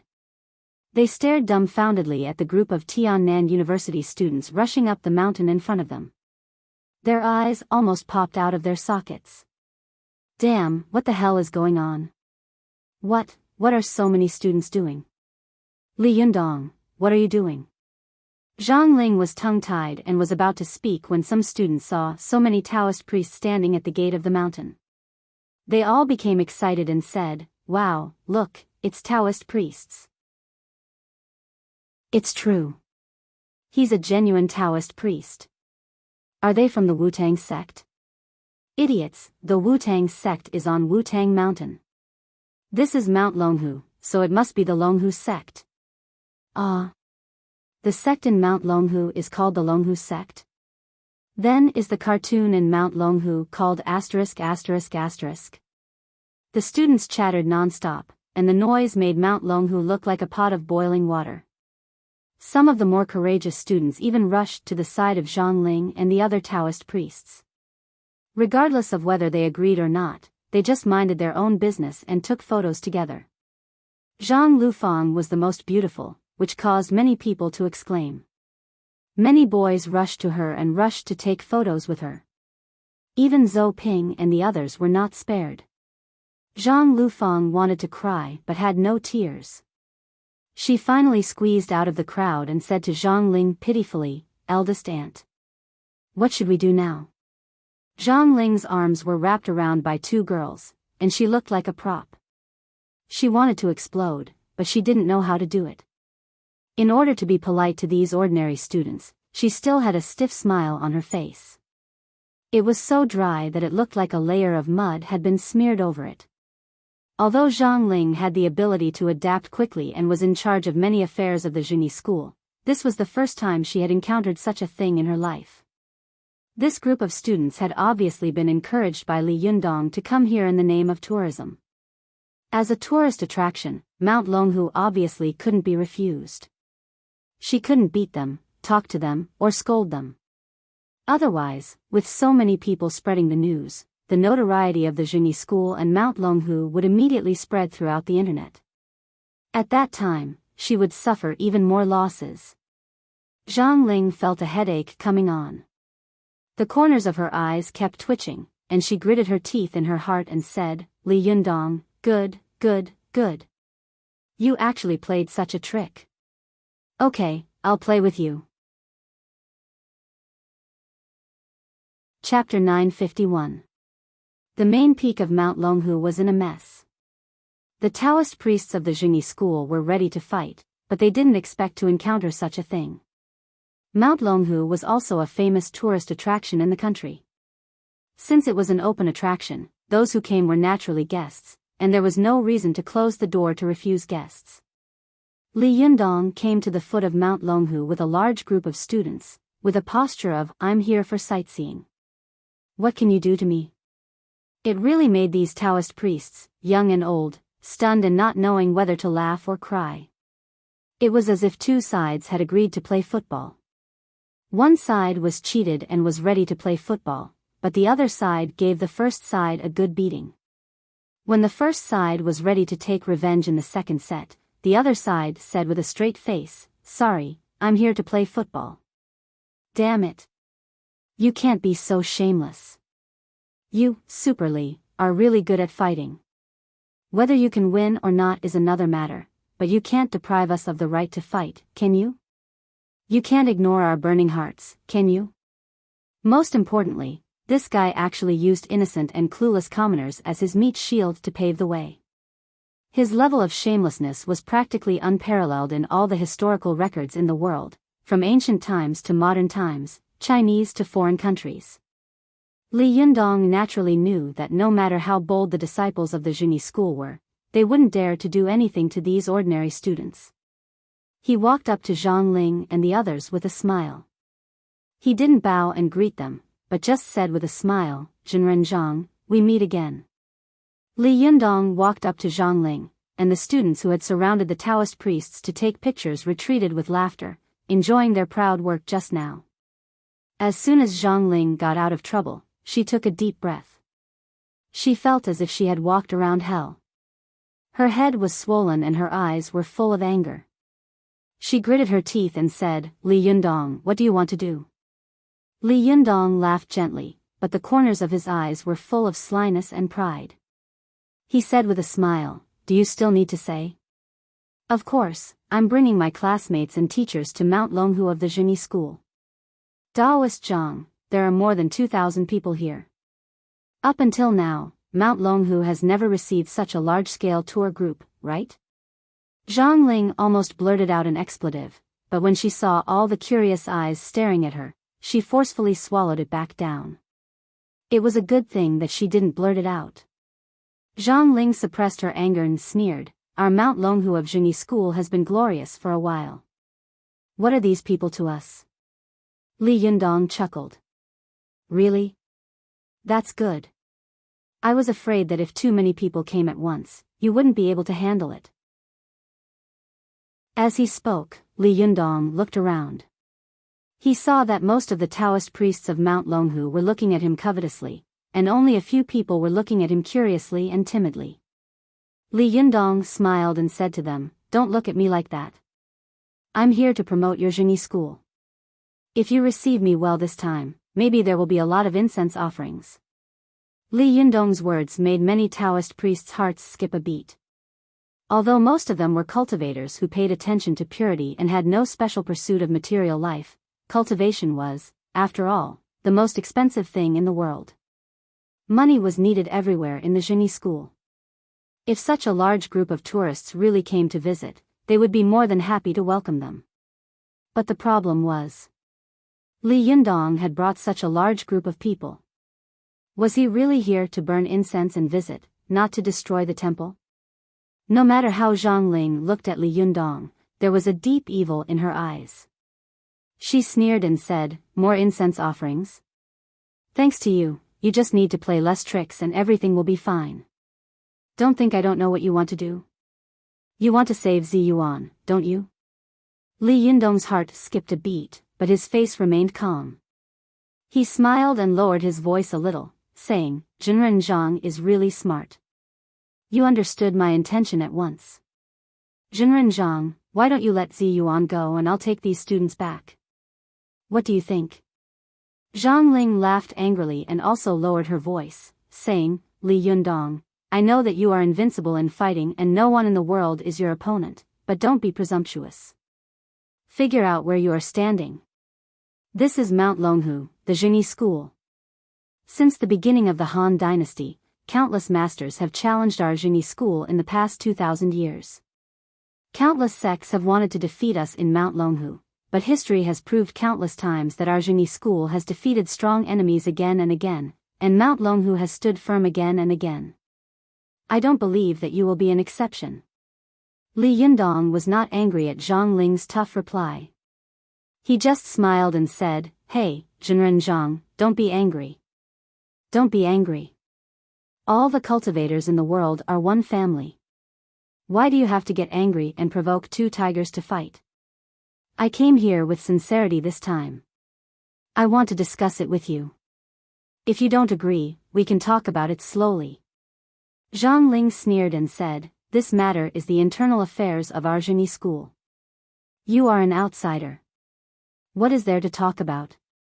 Moreover, Ziyuan stole the sun and moon flowing elixir, which is an act of apostasy. It is absolutely intolerable, and there is absolutely nothing to talk about." Li Yundong seemed to have expected her to say this. He nodded, sighed, and said, "I see." He turned his head and made a gesture to Zhou Qin. Zhou Qin nodded and said a few words to the students around her. The students immediately turned around and said loudly, "Everyone, follow me. Let's go up the mountain together. Don't mess around, don't make any noise. We'll line up to buy tickets later." These students had been waiting impatiently for a long time. At this time, they couldn't help but cheer and step forward one after another. The dark torrent began to slowly squirm. There were many disciples of the Jingyi school gathered together, but compared with these students, they were really dwarfed. They watched these students pass by them with very strange expressions on their faces. Any one of them had the strength to annihilate these defenseless students, but how could they really make a move? Each of these students was like tofu that had fallen into the ashes. They couldn't be blown away or hit. Zhang Ling seemed to have vaguely understood what Li Yundong wanted to do. She glanced at the black mass of Tiannan University students behind Li Yundong and sneered. "Just with them?" Li Yundong said with a smile, "Jinren Zhang, don't underestimate the enemy." Zhang Ling laughed and said, "Jinren Li, you are too naive. With so many people coming to our Mount Longhu, how much income will it bring us? Be careful that you kill 3,000 enemies and lose 10,000 of your own." Li Yundong also laughed and said, "Jinren Zhang, let's wait and see." The two of them looked at each other and laughed. Their laughter was hypocritical and fake. After Zhang Ling finished laughing, she turned around and flicked her sleeves. Her face immediately darkened. She sneered and said to Zhou Ping, who was always by her side, "Go, send someone to keep an eye on them. Don't let them mess around on the mountain." Zhou Ping said with a strange expression, "How? There are thousands of them." Zhang Ling said angrily, "Nonsense, can't we just keep an eye on the main attractions?" Zhou Ping said with a wry smile, "Master. Then we won't cultivate anymore?" Zhang Ling was stunned for a moment, then gritted her teeth and said, "Let's hold on for one day and see what happens." Zhou Ping had no choice but to turn back and give her fellow disciples a wink. Then, she left with the students of Tiannan University. At this time, the students went up the mountain. Most of them were divided into more than a dozen square formations, led by more than a dozen tour guides, and walked toward Mount Longhu one after another. Zhang Ling looked at Li Yundong and the others covetously. If she found anything wrong, she would go forward. But after watching for a while, she saw that these students were all buying tickets and entering the door. She couldn't help but be surprised. Is Li Yundong really here to give us money, she thought. The tickets are more than 200 yuan each. Even if it's a group purchase from a travel agency, it'll cost nearly 200 yuan. There are more than 2,000 people here, that's hundreds of thousands of yuan. Is Li Yundong so rich? While she was wondering, she saw many students coming to the front gate of the Taoist master's mansion and pointing at a huge bronze tripod, as if asking what it was. The tour guide who followed them explained that it was a place to burn incense and worship the gods. After burning incense, one could make a wish, and it was very effective. When these students heard this, they were overjoyed and quickly asked for the price. When Zhang Ling heard this, she was also overjoyed. She kept winking at the Taoist priest nearby and thought to herself, Li Yundong, you came to me for me to kill. If I don't kill you, my surname is not Zhang. The Taoist priest next to her understood and also secretly hinted to the tour guide. It should be known that the world's tour guides were all unscrupulous.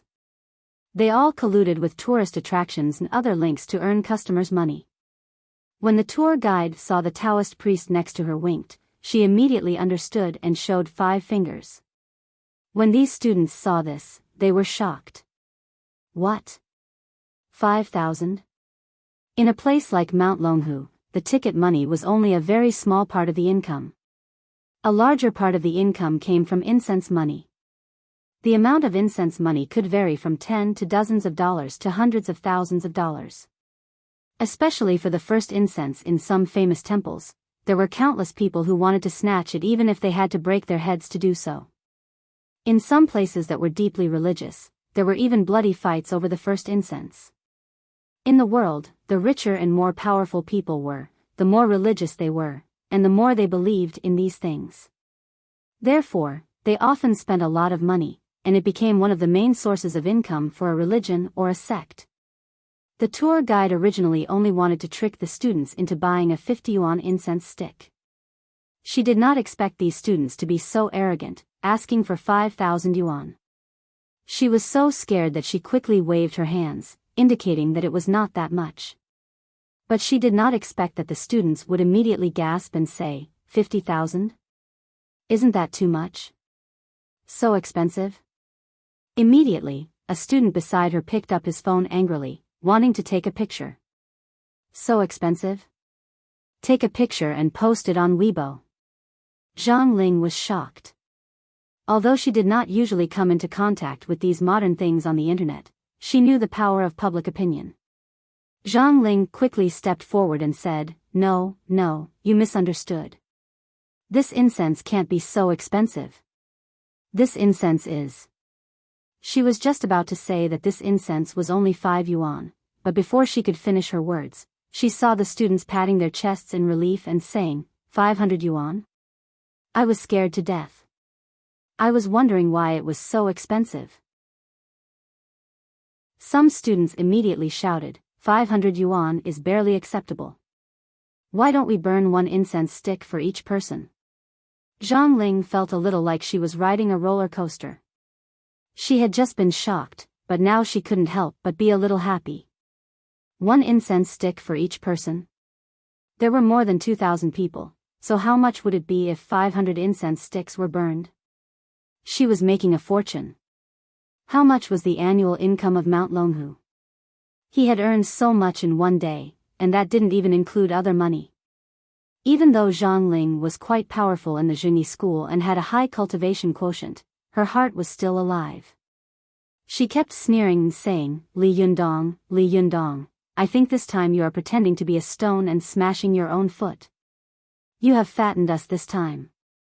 Just as she was thinking, she suddenly saw a student turn around and take out a pack of incense from his backpack, then seriously light it up and insert it into the incense burner. Zhang Ling was dumbfounded and stammered, why did you bring your own? The student said with a smile, thanks to Li Yundong for reminding us. He prepared a bag for each of us. As he spoke, the other students also took out a bag of incense from their backpacks and lit it one after another. Zhang Ling was dumbfounded. She would never have thought that there would be people who would bring their own wine to eat and women to brothels. However, she had never seen anyone who would bring their own incense from thousands of miles away to burn their own incense. Chapter 952. At this moment, Zhang Ling suddenly had an urge to go berserk. She stood there for a long time without moving. She didn't know how long it had been until Zhang Lufang came over and spoke to her timidly. Only then did Zhang Ling react. When Zhang Ling came to her senses and took a closer look, she suddenly gasped. Wow, this incense burner is already full of incense sticks. Not a single F*King stick was bought here. They were all brought with them. How wicked. If the great ancestors of the three pure ones knew about this, they would be so angry that they would go crazy. The corners of Zhang Ling's eyes kept twitching, and she cursed in her heart, Li Yundong, how wicked are you to come up with such a wicked idea. Zhang Lufang looked at Zhang Ling cautiously.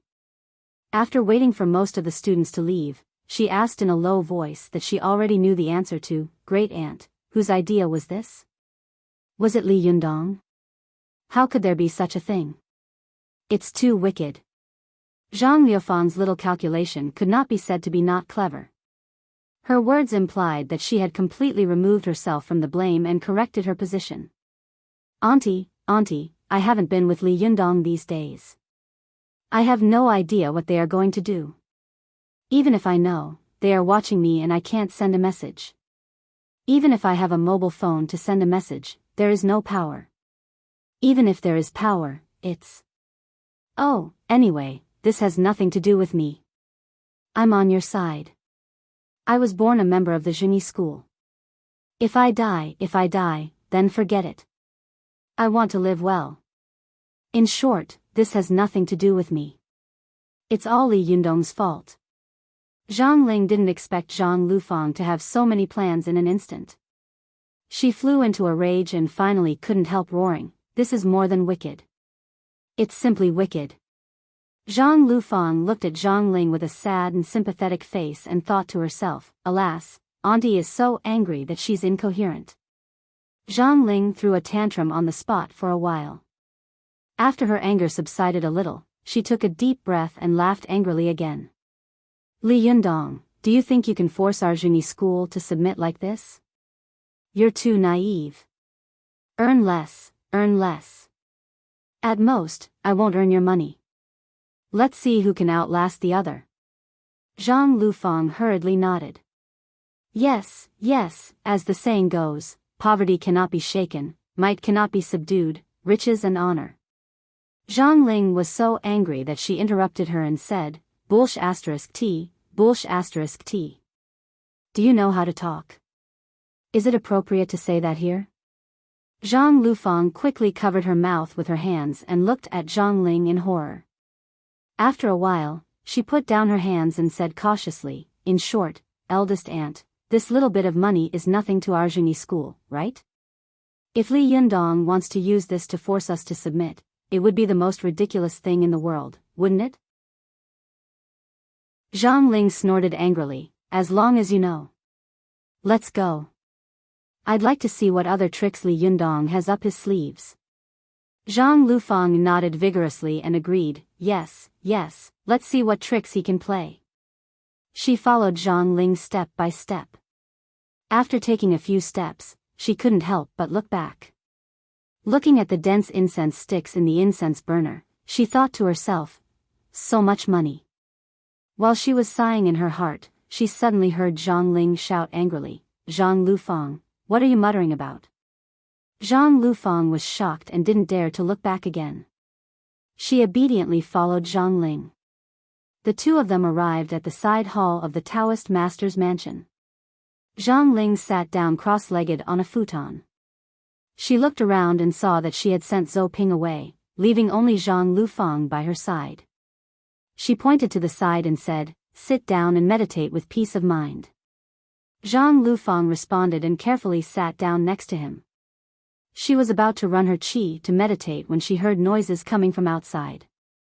Wasn't that right? There were more than 2,000 people here, and they were all hot-blooded university students. Boys and girls of this age were the most restless. Usually, they stayed in the ivory tower until lice grew all over their bodies. Now that they were out of the cage, they were like 2,000 monkeys on Mount Huagua. They wished that everyone could carry a gun and cause a revolution.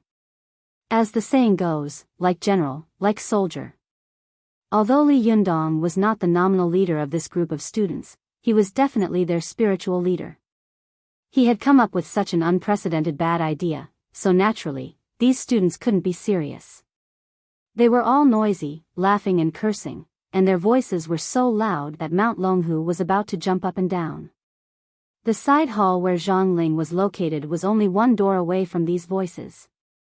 How could Zhang Lufang be able to meditate when the noise was like waves? She only forced herself to calm down for a while, then couldn't help but listen attentively. She wanted to hear what the noise outside was about. Why were they so happy? Zhang Lufang had grown up on Mount Longhu, so she couldn't be more familiar with the flowers and grass here. She could even feel the way down the mountain with her eyes closed, so naturally, there was nothing new about it. However, almost none of these college students had been to this place before, so they were curious about everything. When they saw a stone, they would shout and make a fuss. Zhang Lufang felt as if she had swallowed 25 little mice in one breath because of the noise outside. She was stretching her neck to listen to the movement outside when she suddenly heard Zhang Ling scolding, "Zhang Lufang, let him be strong. The cool breeze blows the hill. Let him be strong. The bright moon shines on the river." You should have read this poem by Zhenren Sanfeng, right? Zhang Lufang was so scared that she shrank her neck and whispered, "Yes." Zhang Ling shouted, "Why are you still like this? How did you practice kung fu?" Zhang Lufang didn't dare to say anything else, so she closed her eyes again. However, no matter how hard she closed her eyes, she couldn't meditate. The noise outside was too noisy. There was nothing she could do. Cultivation was like this. The surrounding environment must be good, otherwise, it would be empty talk. Otherwise, for thousands of years, which great cultivator would cultivate in a busy city? Which great Zhenren would meditate in a prosperous place? Otherwise, why would cultivators look for the Taoist rite, the ancestral court, and find remote, quiet, deep mountains and forests full of spirit treasures? The reason was very simple. They were afraid of being noisy. More than 2,000 students were making a ruckus. It was so noisy that Zhang Lufang felt dizzy. From morning to afternoon, the noise at the entrance never stopped. Waves of people came and went, and groups of people came and went. It was like a carpet bombing, with no pause at all. It was not easy to endure until the sun went down, and these students gradually went down the mountain and left. Only then did the gate quiet down. Zhang Lufang had never been disturbed from morning to night in her life. After the students left, she still felt a buzzing in her ears, as if there were still lingering sounds. She rubbed her temples painfully with both hands and complained in her heart. But when she glanced at Zhang Ling, she found that Zhang Ling was also frowning and shaking her head, as if she wanted to clear the lingering sounds in her ears. After a long time, Zhang Ling's side hall was pushed open. Zhang Ling shouted nervously, "Who is it? What are you doing?" It was her disciple, Zhou Ping, who came in. Zhou Ping was shocked and said, "Master, it's me." Zhang Ling had been disturbed for a whole day.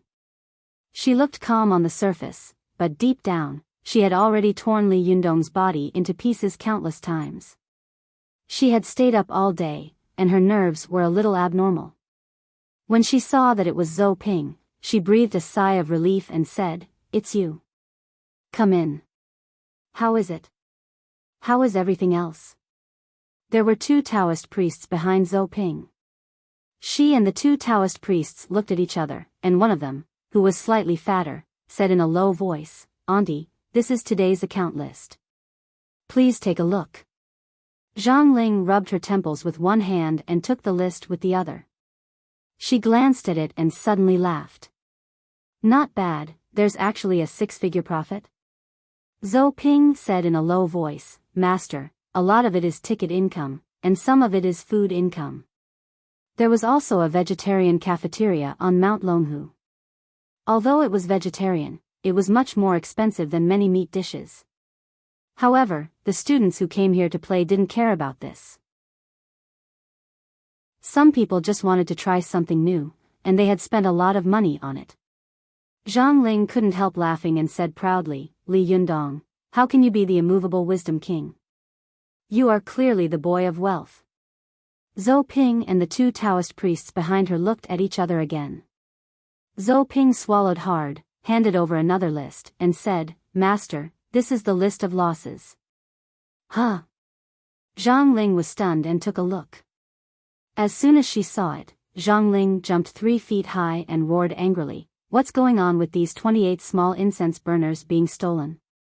Also, what's going on with the other 31 walls being demolished?" Zhou Ping said with a tearless expression, "Master, some of the walls have been in disrepair for a long time. I don't know who dug out a brick from it, but it collapsed. As a result, many students picked up a brick and took it away, saying that they wanted to keep it as a souvenir. I couldn't stop them." Zhang Ling said angrily, "What about the incense burner? What's going on with the incense burner?" The slightly fat Taoist priest next to her carefully added, "Auntie, there are too many people who come to the temple to burn incense. We accidentally lost one. All the halls are the same, and we couldn't find it. We can't search them one by one, can we?" Zhang Ling was so angry that she felt dizzy. Seeing that the other Taoist priest seemed to want to say something, she immediately pointed at him and said angrily, What do you want to say?" The Taoist priest shrank back and said timidly, "Great uncle, this list hasn't written yet. On the cultural relics, stone tablets, and ancient trees of our Juni school, there are 238 words written or engraved with a pen and a knife." When Zhang Ling heard the Taoist priest's words, she was so angry that she almost spat out a mouthful of blood. She rushed out quickly, but after a few steps, she stopped. Her heart was bleeding with hatred. These were the cultural relics and treasures of Mount Longhu. The last time it had been ruined like this was in the 70s. Zhang Ling was so angry that her vision turned dark and she almost fainted. At this time, the other Taoist priests outside also came to the door of the main hall and said behind her, "Auntie, it's too noisy today. I can't cultivate even if I want to." That's right. It's the beginning of spring. Every second counts. Eldest Shiji, I still want to take this opportunity to break through to the Jinshin phase. Now that this is happening, how can I cultivate? Zhang Ling was annoyed by the noise. She shouted, "Stop arguing.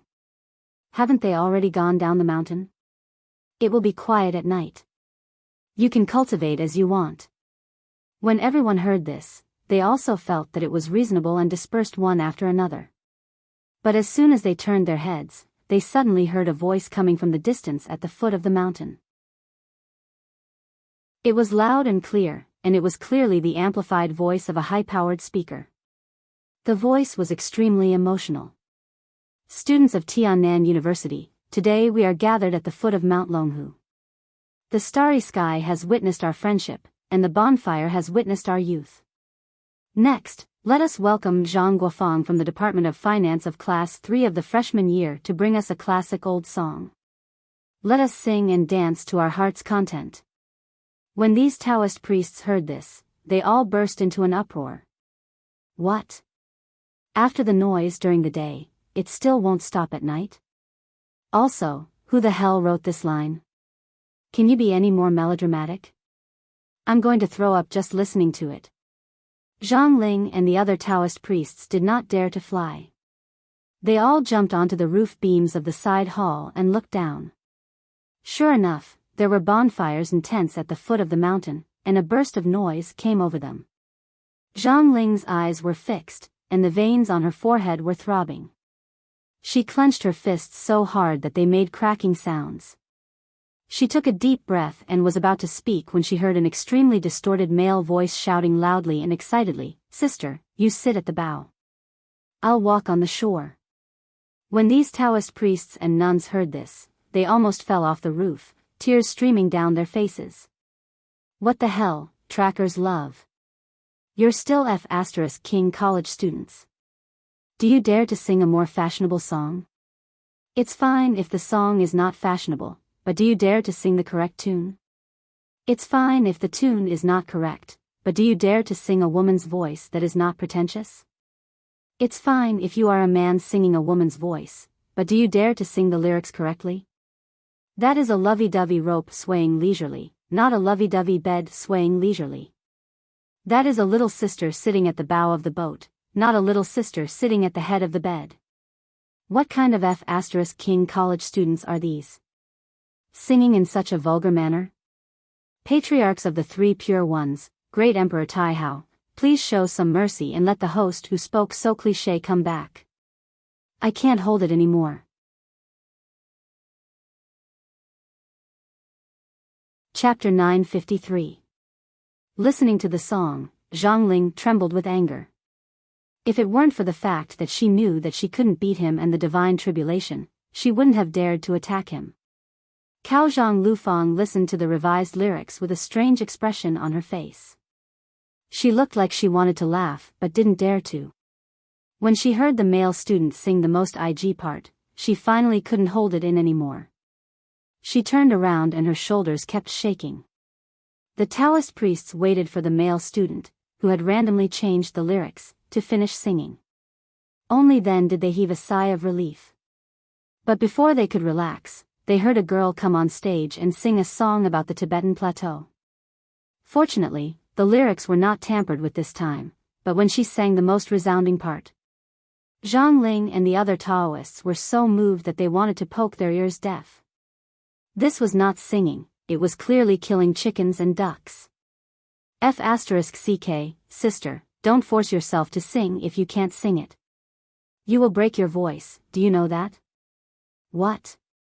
My voice has already broken? Can you sing a song with a lower pitch?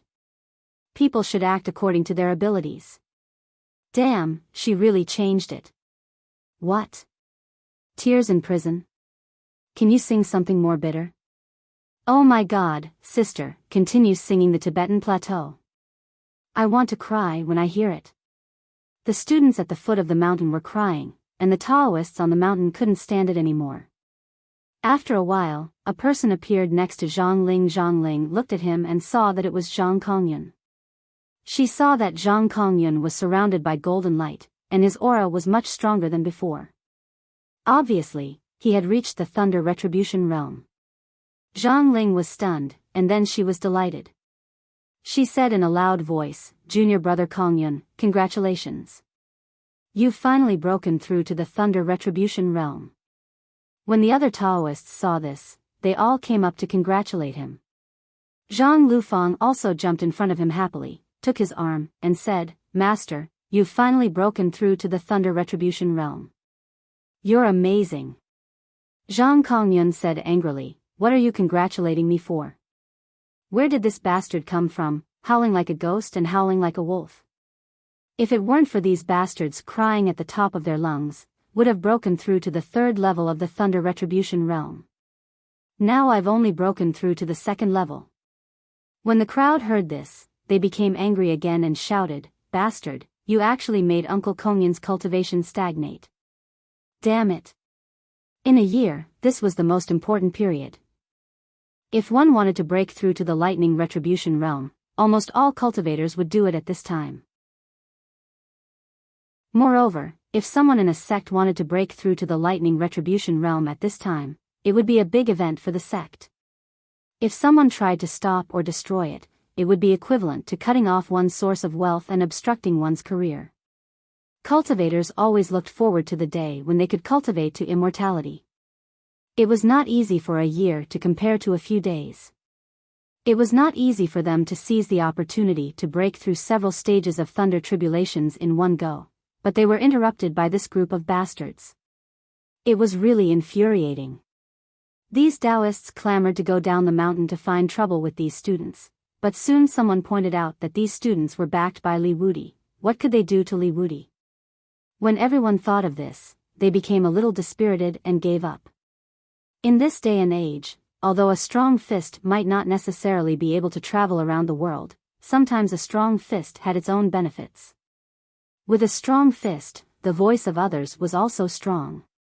At this time, there was also a Taoist priest who suggested that if these guys at the foot of the mountain could shout, why couldn't they shout? Everyone shouted together and see who could outshout who. There were many Taoist priests who were touched by good intentions, and they immediately agreed. At this time, Zhang Lufang also became excited. She had always been a person who liked to join in the fun, and she was afraid that the world would be stable. She also waved her arms excitedly and said loudly, "Yes, yes, let's shout together. I don't believe that we cultivators can't outshout those loudspeakers." As soon as she finished speaking, Zhang Kongyun knocked her on the head, causing her to cry out in pain. She covered her head and looked back at Zhang Kongyun with an aggrieved expression. "Master, why did you hit me?" But at this time, Zhang Kongyun was still calm. After asking about the situation, he first glared at Zhang Lufang, and then said loudly, "Shixiang, Shimmy, don't be impatient. If we go to make trouble for them, we will really fall into Li Jiandong's trap." At this time, everyone calmed down a little and asked, "Shishu Kongyun, what should we do?" Zhang Kongyun thought for a moment and said helplessly, "The calmer we should show, the more disappointed they will be. If we make trouble for a while, Li Jiandong will find that it's useless, and he will retreat by himself." Zhang Lufang, who was standing to one side, said boldly, "Will he retreat so easily?" She didn't believe that Li Jiandong would give up the plan to save Zi Yuan so easily. Zhang Kongyun said, "Zhenrenli has great determination and wisdom. It's almost impossible for him to abandon the plan to save Zi Yuan. But if he continues to make trouble here, he will definitely spend a lot of money every day. Li Jiandong will definitely not be able to hold on for long. Especially when he finds that it's useless, he will definitely retreat. Of course, I'm not talking about abandoning the rescue, but he should abandon this style." When the people around heard this, they felt much more at ease. They would rather have a real fight with Li Jiandong than suffer such torment. Zhang Ling couldn't help nodding in appreciation. Hearing this, Zhang Ling couldn't help but nod her head in appreciation. "That's right, junior brother Kong Yun is right. Everyone should go back. As I said, let him be strong, let him be strong, the cool breeze caresses the hill." No matter how many times these words were said, they all felt that it was appropriate. Everyone nodded, and someone immediately praised, "Uncle De and Uncle Kongyun are right. It's our willpower that's too shallow." Zhang Ling smiled and was about to nod in relief when she heard a voice coming from the foot of the mountain. This voice belonged to the host who had said so many things before. This time, the abbot said in a clear voice, "Next, Senior Li Jiandong has specially ordered a song for us. It will be sung by Sun Li and Yan Wen from the 3rd class of the Chinese department of the 3rd year. Please don't cry tonight." The crowd burst into an uproar again. Damn, Li Jiandong did it on purpose. He definitely did it on purpose. He can't be so wicked as to sing this song, can he? Is he provoking us? The corner of Zhang Ling's eyes twitched violently. The blue veins on her forehead were crawling like snakes, and she gritted her teeth. Zhang Kongyun hurriedly tried to persuade her again, calm down, calm down. Everything is just a fleeting flower in the eyes and a fleeting sound in the ears. It's all an illusion, an illusion." Zhang Ling also gritted her teeth and said, "All of you, go back." Everyone was so scared that they quickly turned around and went back to their own houses. That night, they only heard these students making a ruckus for the entire night. It was only when dawn was about to break the next day that they finally stopped. When they stopped, these Taoist priests then bitterly prepared to go to sleep. But unexpectedly, at this time, there were still students clambering up the mountain. The Taoist priests, who came out to entertain and monitor them vigilantly, asked these students in shock, "Damn, don't you need to sleep?" But the answer of these students almost made them vomit blood. There were only about 200 people camping last night. These Taoist priests burst into tears. What the hell, there's still a shift. Wait, a shift. This means that there will be another concert tonight? When these Taoist priests thought of this, their legs and stomachs immediately began to tremble, and their ears began to cramp. They were not afraid of people singing all night, but no one could stop this group of people from singing. Sure enough, at night, the singing came as scheduled. The Taoist priests up and down Mount Longhu all wanted to cry but had no tears. This lasted for 5 days. After being bombarded for a few days and nights, Zhang Ling and the others felt dizzy, and all they could hear was the distorted singing. She was waiting for these students to go down the mountain early at noon. After taking the opportunity to rest for a while, she suddenly heard another person rushing in with a bang. Zhang Ling finally had a break. She immediately bounced up from the bed like a spring and flew into a rage. "Bastard, can't you see that I'm resting?" The person who came was her disciple, Zhou Ping. Zhou Ping also had 2 dark circles under her eyes. Her face was filled with ecstasy. She pointed to the door and said in a trembling voice, "Master, they're finally gone." That voice and that expression was as if the new China had just been established. Zhang Ling stood up immediately. She was so excited that her whole body was shaking. What? These pests are finally gone? These past few days had really been a nightmare for them. During the day, they had to be on tenterhooks to guard against these students who would cause damage and steal some tools. At night, they had to suffer from their singing. This was supposed to be the golden time for cultivation, but it was all used for this. This was simply not a human life. At this moment, Zhang Ling really felt like crying. She ran all the way out of the door, only to see the other Taoist priests also running out, as if they were serfs who had become masters. They ran to a high place and looked down from above. Sure enough, they saw a continuous stream of cars slowly driving away on the road. After all the cars had driven away, the Taoist priests on Mount Longhu immediately cheered, as if they had won an earth-shattering victory. The Taoist priests cheered and celebrated, tears streaming down their cheeks. F***ck your mother, you bunch of shameless bastards, you finally scram far away from this Taoist grandpa. But these Taoist priests hadn't celebrated for long when they saw another motorcade in the distance, like a long dragon, driving over majestically.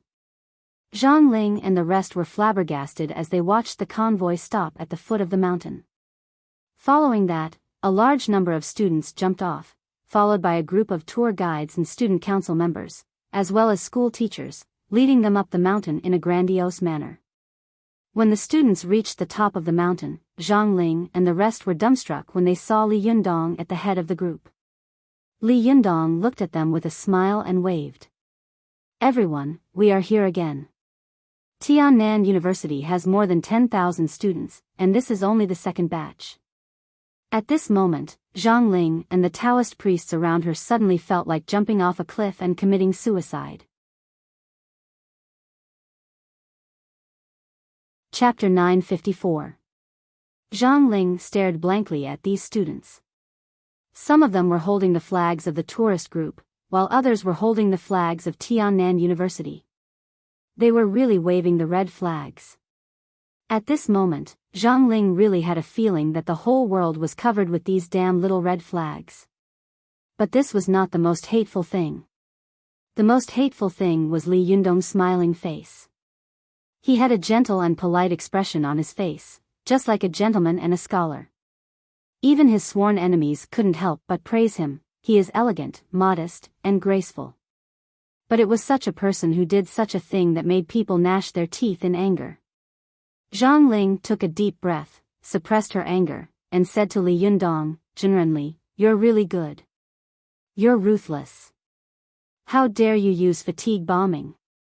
Li Yundong smiled slightly and said, Jinren Zhang, I just want to save Ziyuan. Jingyi School is the leading cultivation sect in the Chinese cultivation world. I don't want to have a conflict with you, but you insist on not letting her go, so I have to do this. I hope you can forgive me, Jinren Zhang.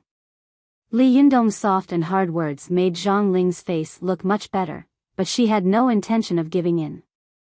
Zhang Ling snorted coldly and said, Li Yundong, I know that you are a sentimental person and want to save Ziyuan to repay her for saving your life. I also respect your kindness. But let me tell you, dogma is dogma, and sect rules are sect rules. If a sect doesn't have rules, then there won't be any order. If there isn't order, then how can it stand in this world? Li Yundong smiled and said, I understand. I know that you won't agree so easily, so I'm here again. As he spoke, he turned around and nodded to Zhou Qin and the others. Zhou Qin smiled slightly and led the second group of students up the mountain. Zhang Ling looked at the students passing by, gritted her teeth, and said, Li Yundong, let's see who can't stand it first. After that, she snorted with a livid face and took the lead to turn around and leave. The other Taoists also left one after another. Zhang Lufang glanced at Li Yunyang with flickering eyes, then looked back at her master's back as he left. She couldn't help but sigh in her heart and had no choice but to leave behind them. Li Yundong looked at their backs and smiled confidently. Zhou Qin, who was beside him, asked worriedly, Master, will this really work? Li Yundong smiled slightly and said, How can I know if I don't try? Zhou Qin sighed softly and said, That will be hard on Ziyuan. Every day she stays in the formation, she will suffer one more day. Master, will her life be in danger if she is locked in the Sanja formation? Li Yundong shook his head and said, No, although Zhang Ling's cultivation of spiritual power is not the best, she is an extremely smart woman. When she found out that Ziyuan had stolen the sun and moon flowing elixir, even in a rage, she did not choose the most extreme punishment. She just sealed Ziyuan in the formation. At that time, she could have killed Ziyuan. She had the reason and the right to do so, but she didn't. Why? It was because Zhang Ling had vaguely guessed that this matter would have something to do with me at that time, so she didn't kill Ziyuan. Therefore, she chose to lock Ziyuan in the Sanja formation because she didn't want to make a mess of things. She wanted to wait for a while and see the situation before making a decision. Li Yundong said slowly, If I hadn't come back to life, she would definitely have been rude to Ziyuan. Maybe she would have locked her up for the rest of her life. But now that I've come back to life, I definitely won't sit back and do nothing. Zhang Ling also knows this, but she can't tell anyone else. If she were to return him to me like this, how could she and the Jingyi school put their faces in front of others? Therefore, Zhang Ling needs a reason to step down. Zhou Qin's expression was strange. She tried hard to hold back her laughter, as if she was thinking of the scene of the students taking turns to camp at the foot of the main peak of Mount Longhu these past few nights. Master, you don't have to do this, do you? Aren't you afraid that you'll go bankrupt? Li Yundong had moved the students of Tiannan University here in turn to torment the Taoists of the Jingyi school. Although the effect was good, the cost was equally shocking.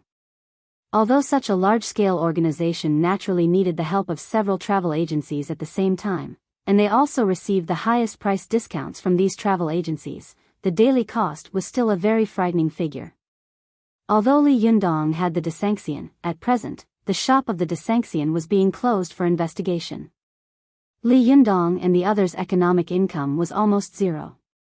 Therefore, even a mountain of gold would be eaten up every day, not to mention that Li Yundong didn't have much savings. If Zhou Qin hadn't contacted Shen Wankai and Li Yundong had temporarily borrowed 2 million yuan from him, he probably wouldn't even have had the money to launch this activity. Although Shen Wankai was rich and was Li Yundong's disciple, Li Yundong knew that it was easy to pay off a debt of money, but it was difficult to repay a debt of gratitude. As a master, if he owed too much to his disciple, how could he teach and guide him? Therefore, Li Yundong really didn't want to borrow money from Shen Wankai unless it was absolutely necessary, even though Shen Wankai had repeatedly stated that the money was a tribute to him. When Li Yundong heard Zhou Qin say this, he smiled and said, "Zhou Qin, if I were locked inside, would you care so much to save me?" Zhou Qin suddenly fell silent. She knew herself very well. If it was Li Yundong who was locked inside, the first thing she would do would be to find a way to go up the mountain. If the hard way didn't work, she would use the soft way. She would definitely do everything she could, even at the cost of her own life. Not to mention worldly possessions like money. Zhou Qin sighed softly in her heart and couldn't help but feel a little envious of Zi Yuan. Her eyes drooped slightly, and a touch of sadness flashed across them, but she soon returned to normal. She smiled and said, "Master, don't worry. With us here, we will definitely be able to save Zi Yuan." Li Yundong smiled, patted Zhou Qin on the shoulder, and said, "I hope so." At this time, Zhang Ling returned to her side hall angrily. Zhou Ping followed her step by step, and many disciples of the Zhini school were also following her. Zhou Ping looked at Zhang Ling's dark face and couldn't help but persuade her, "Master, do you want to tell the leader and let him come forward?" Zhang Ling said angrily, "What time is it now? Hasn't the leader been disturbed enough these days? Now is the best time for him to work hard to break through the 9th level of the Thunder Retribution. How can we go to him because of such a trivial matter?" Zhang Kongyun, who was standing to one side, smiled bitterly and said, "It's so noisy at the foot of the mountain. It's noisy during the day and at night. Even if he's in meditation, it's difficult to escape. I'm afraid that the leader will be affected." Zhang Ling's expression changed. She gritted her teeth and said, "Li Yundong is too cruel. He wants to force us to give in."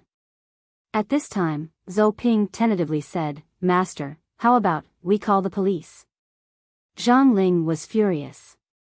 B****, call the police? Don't you think we've embarrassed ourselves enough? If other sects find out, how can we face others in the future? The dignified Jingyi school has been stirred up by a group of students, and we're going to call the police? It's really funny. Zhou Ping's face turned red and she didn't dare to say anything more. Zhang Ling thought for a while with a gloomy expression. Suddenly, she thought of something and said, "By the way, where are Deng Yu and Deng Jiao?" "Where are they?" Zhou Ping said, "They're all in the back hall." Zhang Ling stared at Zhou Ping and said, "How have they been these days?"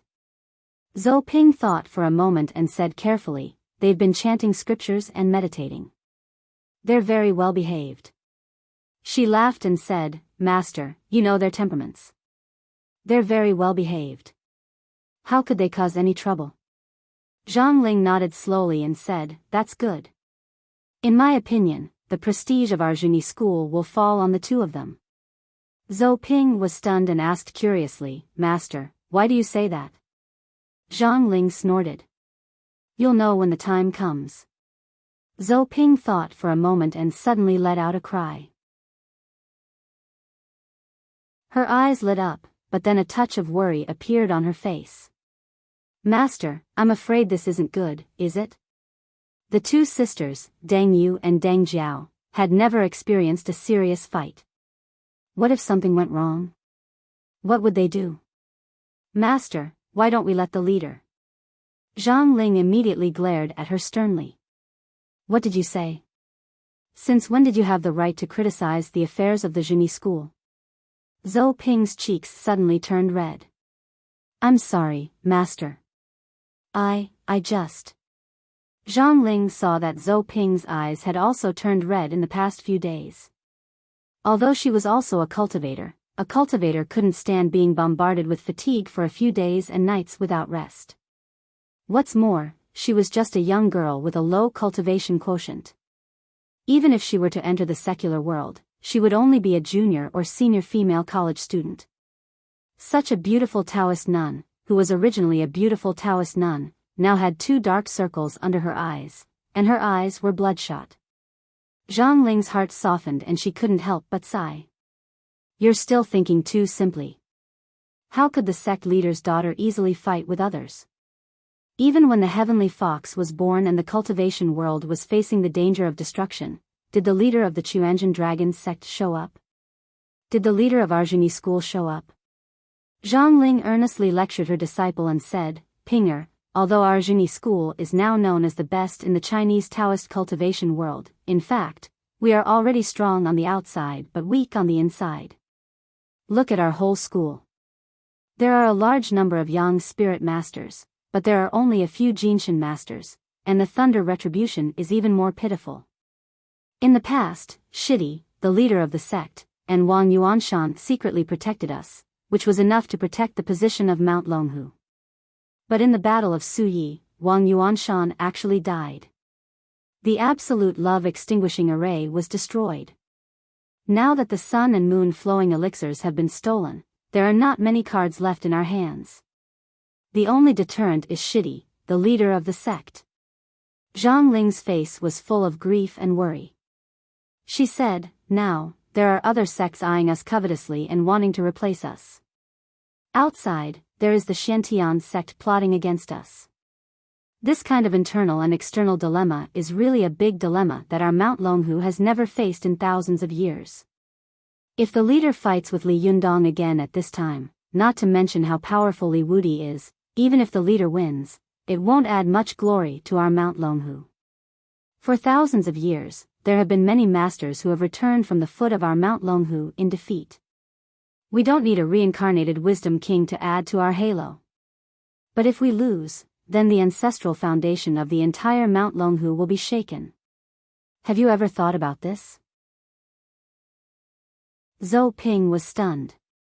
She naturally knew a lot about what Zhang Ling had said, but she hadn't expected that the current situation of the Zhengyi school had reached such a critical point. In her opinion, the Zhengyi school was still extremely powerful. As long as they were given some more time, a large number of masters would grow up and become the core backbone of the Zhengyi school. But now, the Zhengyi school was facing such an embarrassing situation, and such a heavy burden could not be borne by the leader. Therefore, it could only fall on the shoulders of two young and delicate people. Zhou Ping had never thought that the two Bingbi lotuses she had casually picked up by the lotus pond in the cave of the Linggong sect would become the lifesaver of the Zhengyi school. What was even more unexpected was that the division and turmoil of the Zhengyi school had also begun because of these two Bingbi lotuses. Chapter 955. In the back hall of the Zhengyi school, Deng Yu and Deng Jiao were sitting cross-legged in a yin-yang formation. They were sitting on the yin-yang formation eye of the formation, echoing each other from left to right. The elder sister, Deng Jiao, lowered her eyes slightly, as if she was meditating with her eyes closed, motionless. The younger sister, Deng Yu, looked a little restless. Her ears twitched from time to time, as if she was listening to the noise outside. She opened her eyes from time to time and winked at her elder sister. Seeing that her elder sister did not move, she had no choice but to call out in a low voice, "Hey, elder sister, hey." The 2,000 ruffians led by Li Yundong had tossed Mount Longhu into chaos. Even Zhang Kongyun, who was cultivating on the side peak next to them, couldn't hold on, let alone Deng Yu and Deng Jiao, who were in the back hall. Although there were talismans and magic circles that could soundproof in the world, their range was not large. Moreover, making such talismans and magic circles consumed a lot of spiritual energy and jinqi. At this time, in order to cultivate as fast as possible, Taoist priests were not even willing to spend a little more of their spiritual energy and jinqi. How could they spend their most precious things on these things? Moreover, when cultivating in this time of spring thunder, the yang spirit must go out of the body to absorb the spiritual qi of heaven and earth. But once the yang spirit went out of the body, it would most likely break through the range of the soundproof talismans and magic circles. At that time, all the arrangements would be useless, and it would be a waste of time and jinqi. Therefore, although Deng Yu and Deng Jiao were in the magic circle, they could clearly hear the noise outside. Unfortunately, because of Zhang Ling's order, they could not take a step out of the magic circle. Otherwise, they would have rushed out to meet Li Yundong long ago. In the beginning, Deng Yu and Deng Jiao were still a little conflicted. They were very restless in the depths of their hearts, and curiosity gnawed at their hearts crazily. However, as time passed, they slowly calmed down. They were no longer as curious and anxious as they were at the beginning. Deng Jiao had a gentle and peaceful temperament, so she could still hold on. However, her lively younger sister, Deng Yu, kept looking around and scratching her ears and cheeks. After a while, she couldn't help but whisper to Deng Jiao. Deng Jiao heard her sister's shout, but she didn't move at all. She still sat on the futon like a stone statue. Deng Yu felt strange in her heart. She carefully looked at her sister, Deng Jiao, and thought to herself, no way. So powerful? How could she stay calm when it was so noisy outside? Isn't this too exaggerated? Deng Yu couldn't help secretly admiring her sister. She knew that her sister liked to be quiet and not active, but she hadn't expected her sister to have such great concentration. In such a noisy environment, she could still meditate, especially when Li Yundong, whom they both cared about and admired the most, was outside. Sister can even meditate like this. Amazing. Truly amazing. No wonder Master Zhongling said that elder sister's cultivation would be higher in the future. Now, it seemed that it was indeed so. Deng Yu was secretly admiring him when she suddenly heard a burst of heavy breathing and a burst of light snoring coming from the side. Deng Yu listened carefully and almost fainted. The voice was coming from her sister, Deng Jiao. Good heavens, I praised you for a long time, but you fell asleep? Deng Yu was so angry that she gritted her teeth. She wanted to rush over and shake her sister awake, but she didn't dare to get up, let alone take a step. This was because Zhongling had specifically told them that once they entered a meditative state, they couldn't change their positions at will. The entire formation was filled with powerful spiritual power and jinqi. Except for the yin and yang formation eyes, the other places could be said to be impenetrable, not even a fly could land. Deng Yu clearly remembered that Zhongling had once thrown a sword into the activated formation in front of them. As a result, the powerful jinqi in the formation had instantly crushed the sword into countless pieces, only to make Deng Yu and Deng Jiao's pretty faces turn pale with fright. But the most frightening thing was not that the two of them couldn't move easily in the magic formation, but that Li Yundong had come not long after they had entered the magic formation, which made the two of them restless. If it weren't for the magic formation and Zhongling's strict order, they would have jumped out immediately. Deng Yu saw that her sister had not slept or rested for the past few days, so she was so tired that she had actually fallen asleep in meditation. Her head began to fall little by little, and her body was leaning forward little by little, which scared her so much that her hair stood on end. Deng Yu was afraid that her sister, Deng Jiao, would tilt and fall into the formation. If that happened, she would be instantly crushed into meat paste. Even God would not be able to save her, so she hurriedly shouted, "Sister! Sister, wake up! Sister, wake up, sister! Deng Jiao, Deng Jiao!" But no matter how she shouted, Deng Jiao never opened her eyes. Her head was still moving, and her body was leaning more and more. Deng Jiao had been bombarded by the noise outside for the past few days. At this time, she was extremely tired and fell asleep. How could she be woken up by Deng Yu's shouts? Deng Yu saw that her body was leaning more and more, and she was so scared that her face turned pale. She looked around and quickly thought of a solution. After glancing at the pair of blue cloth shoes on her feet, she immediately had an idea. She peeled off the shoes on her feet with both hands and threw them at Deng Jiao. The bottom of the shoe solidly smacked onto Deng Jiao's smooth and full forehead, causing her to cry out in shock. She was startled awake from her drowsy sleep.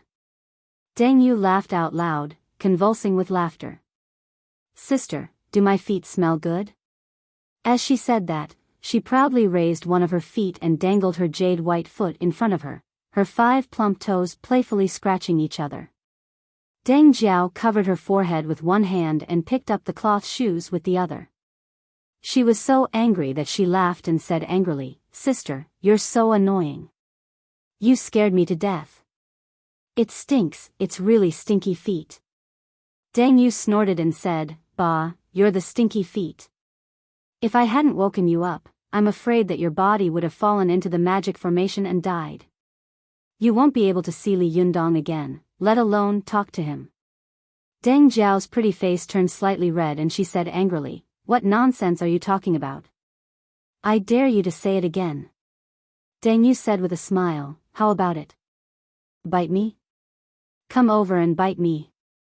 Deng Jiao raised the shoes in her hand angrily and was about to throw them away when she suddenly heard footsteps coming from outside the hall. Then, a few figures flashed in front of the window. Deng Jiao was so scared that she quickly sat down. She looked around and wanted to hide Deng Yu's shoes, but there was nothing in the hall except for the towering statue in front of her. She had to lift her butt and hide the shoes under her rush cushion. In this magic formation, only the position of the rush cushion did not have any zhenqi flow, so this hiding did not cause any other abnormalities. Deng Yu also quickly hid his bare feet while sitting cross-legged. Then, he used his Taoist robe to cover them up so that no abnormalities could be seen. After the two of them were done quickly, they saw the door open with a bang. Zhang Ling led a group of Taoist priests into the hall one by one. Zhang Ling's sharp eyes swept the hall. She saw Deng Yu and Deng Jiao sitting upright, dignified and solemn. She couldn't help but nod with satisfaction. In the past few days, she had finally seen such a thing that made her a little happy. Li Yundong's tiresome bombardment really made the Zhenyi school suffer to the extreme. After quarreling during the day, almost no one could cultivate normally. The three-shift system of Tiannan University almost made the Taoist priests and nuns collapse. Many people could not stand it anymore and privately asked Zhang Ling if there was any other solution. Although Zhang Ling had always been indifferent to this kind of surrender, she also knew that she could not let Li Yundong continue to toss around endlessly. Even if Li Yundong did not toss around all the time, in about 10 days, the golden period of cultivation would be over. If he wanted to cultivate again and break through the realm, it would be even more difficult. Moreover, this matter would definitely become the laughing stock of other sections. There might even be some people with ulterior motives who would use this method to deal with the Zhenyi school. At that time, it would be a real headache. Therefore, Zhang Ling knew that the Zhenyi school would definitely make concessions in this matter, but this kind of concession would be extremely limited, and there might even be some sinister intentions. When Zhang Ling had locked Zi Yuan in the Sanju formation, of course, she had not made this decision on a whim. At that time, she had already had a premonition that Li Yundong might come to save Zi Yuan, so she had deliberately locked Zi Yuan in the Sanju formation. In case Li Yundong forcibly took her away, it would be impossible for him to take Zi Yuan away unless he could break the Sanju formation. Therefore, this was the trump card that Zhang Ling had left behind. Zhang Ling was now extremely glad that she had not been impulsive at that time. She was even more glad that she had made a wise decision to seal Zi Yuan in the Sanju formation. Otherwise, she might really be embarrassed this time, and the Zhenyi school would also be notorious. In her opinion, no matter how powerful Li Yundong was, it was impossible for her to break the Sanju formation. Even Wang Yuanshan, with his magical powers, did not dare to enter the formation of the Shantian sect. When it was time to admit defeat, she would immediately admit defeat without hesitation. Although Li Yundong's cultivation had reached the peak, the Sanju formation specialized in restraining all kinds of top experts. Even a golden immortal master would have to admit defeat if he entered the formation. However, no matter how powerful the formation was, it was still activated by people. In particular, the Sanju formation was directly dependent on the yin and yang sword souls. If the sword soul was cold-blooded, the formation would be indestructible. If the sword soul had compassion, then the formation would be in danger of being broken. Zhang Ling was not a fool. She knew that when Zhou Ping brought Deng Yu and Deng Jiao to her, the origin of this pair of Bingdi lotus was a little unclear. But after such a long time, it was impossible for her not to know anything about it. Especially when the pair of Bingdi lotus talked about Li Yundong, their eyes shone with admiration, which made Zhang Ling even more vigilant and impressed. Therefore, In order to prevent the two sword souls of the Sanju formation from showing mercy in the formation, she had specially set up a temporary formation. The power of this formation was extremely powerful. Not only could it summon the past immortal ascension masters of the Zhuni school, but it could also make the spiritual power of the people in the formation unprecedentedly strong. But the most important thing was that when the divine souls of the victims were possessed, their past divine senses and memories would be shielded and concealed for a short period of time. This also meant that when fighting in the magic formation, Deng Yu and Deng Jiao would definitely not show mercy to Li Yundong. Because at this time, they did not know Li Yundong at all.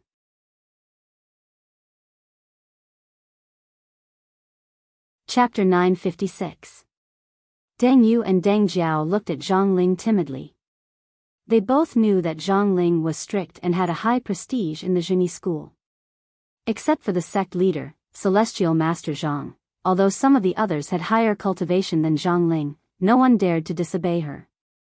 They knew that if Zhang Ling knew that one of them had fallen asleep in the magic formation and almost died, and the other had been playing around with a cloth shoe, she would definitely be scolded severely.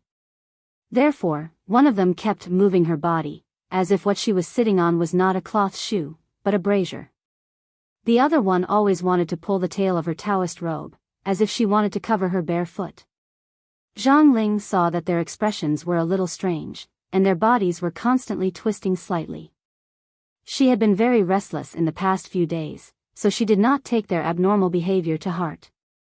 She only thought that it was their first time entering this kind of magic formation and their first time receiving the god's vanquishing spell, so she was a little nervous. Almost every Taoist sect had a Shintong. This kind of Shintong was not compatible with the Shintong of Lin Youfa's Divine Fist sect. The Shintong of Divine Fist sect mostly invited the gods of the heavens, while the Shintong of Zhuni school and other Taoist sects invited the ancestors who had ascended to heaven. To invite the gods of the heavens to possess one's body, one needed a very strong body. Moreover, the divine power of the gods was not something that ordinary people could bear. Unless one was the reincarnation of a god, if an ordinary person invited a god to possess one's body, it would more or less cause irreversible damage to the caster. This was why the Shintong of Divine Fist sect seemed to be very strong, but in fact, it was not valued by the Chinese Taoist sects, and was even regarded as a non-mainstream sect. This kind of Shintong was even more non-mainstream. Only those who did not enter the mainstream would use this kind of Shintong to kill 10,000 enemies and damage 3,000 oneself. Respectfully inviting the ancestors of the past to possess one's body was another matter. The first generation of patriarchs were mostly immortals, not gods. They could not withstand the power of god force, but the same could not be said for immortal force. Moreover, the patriarchs and the users of the technique were mostly from the same sect. Their cultivation of divine arts, magic power, and true essence were all from the same source. Thus, it was easier for the user to accept the technique, allowing them to display 100% of their strength. Lin Youfa had once invited Marshal Tianpeng and the Holy Emperor Guan, who was far away in the Tianzun phase, to fight with him, but in the end, they couldn't even defeat Li Yundong, who hadn't even reached the Zhuji phase. Instead, they were defeated by Su Chan once, and his arm was broken by Li Yundong once. If this kind of god-inviting spell could bring out a god's 100% strength, wouldn't it mean that even the head god of the Big Dipper and warrior Saint Guan Yu couldn't defeat an ordinary person who hadn't reached the foundation-building realm? This was simply the biggest joke in the world. However, the immortal arrival formation of the Zhuni school was not suitable. Once the patriarchs of each generation possessed them, Deng Yu and Deng Jiao would be able to transform into extremely powerful golden immortal masters within a certain period of time.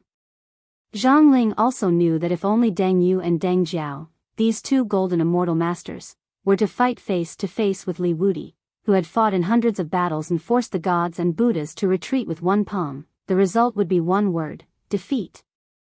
However, Deng Yu and Deng Jiao were the sword souls of the Triultimate's array, and the array itself was a massive lever. Even if they were weak, they could still unleash an astonishing might from the Triultimate's array. But if they were golden immortal experts, then with the addition of the array as a massive lever, the might they could unleash was truly unimaginable. Archimedes, give me a fulcrum, and I can pry up the whole earth. The relationship between the Triple Ultimate Formation and Deng Yu and Deng Jiao was just like this sentence.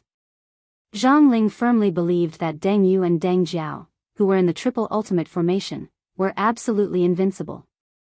Even if the gods descended to the mortal world, they would still be crushed into powder. Thinking of this, Zhang Ling's spirit was lifted. She turned to the few Taoist priests beside her and said, "Get ready."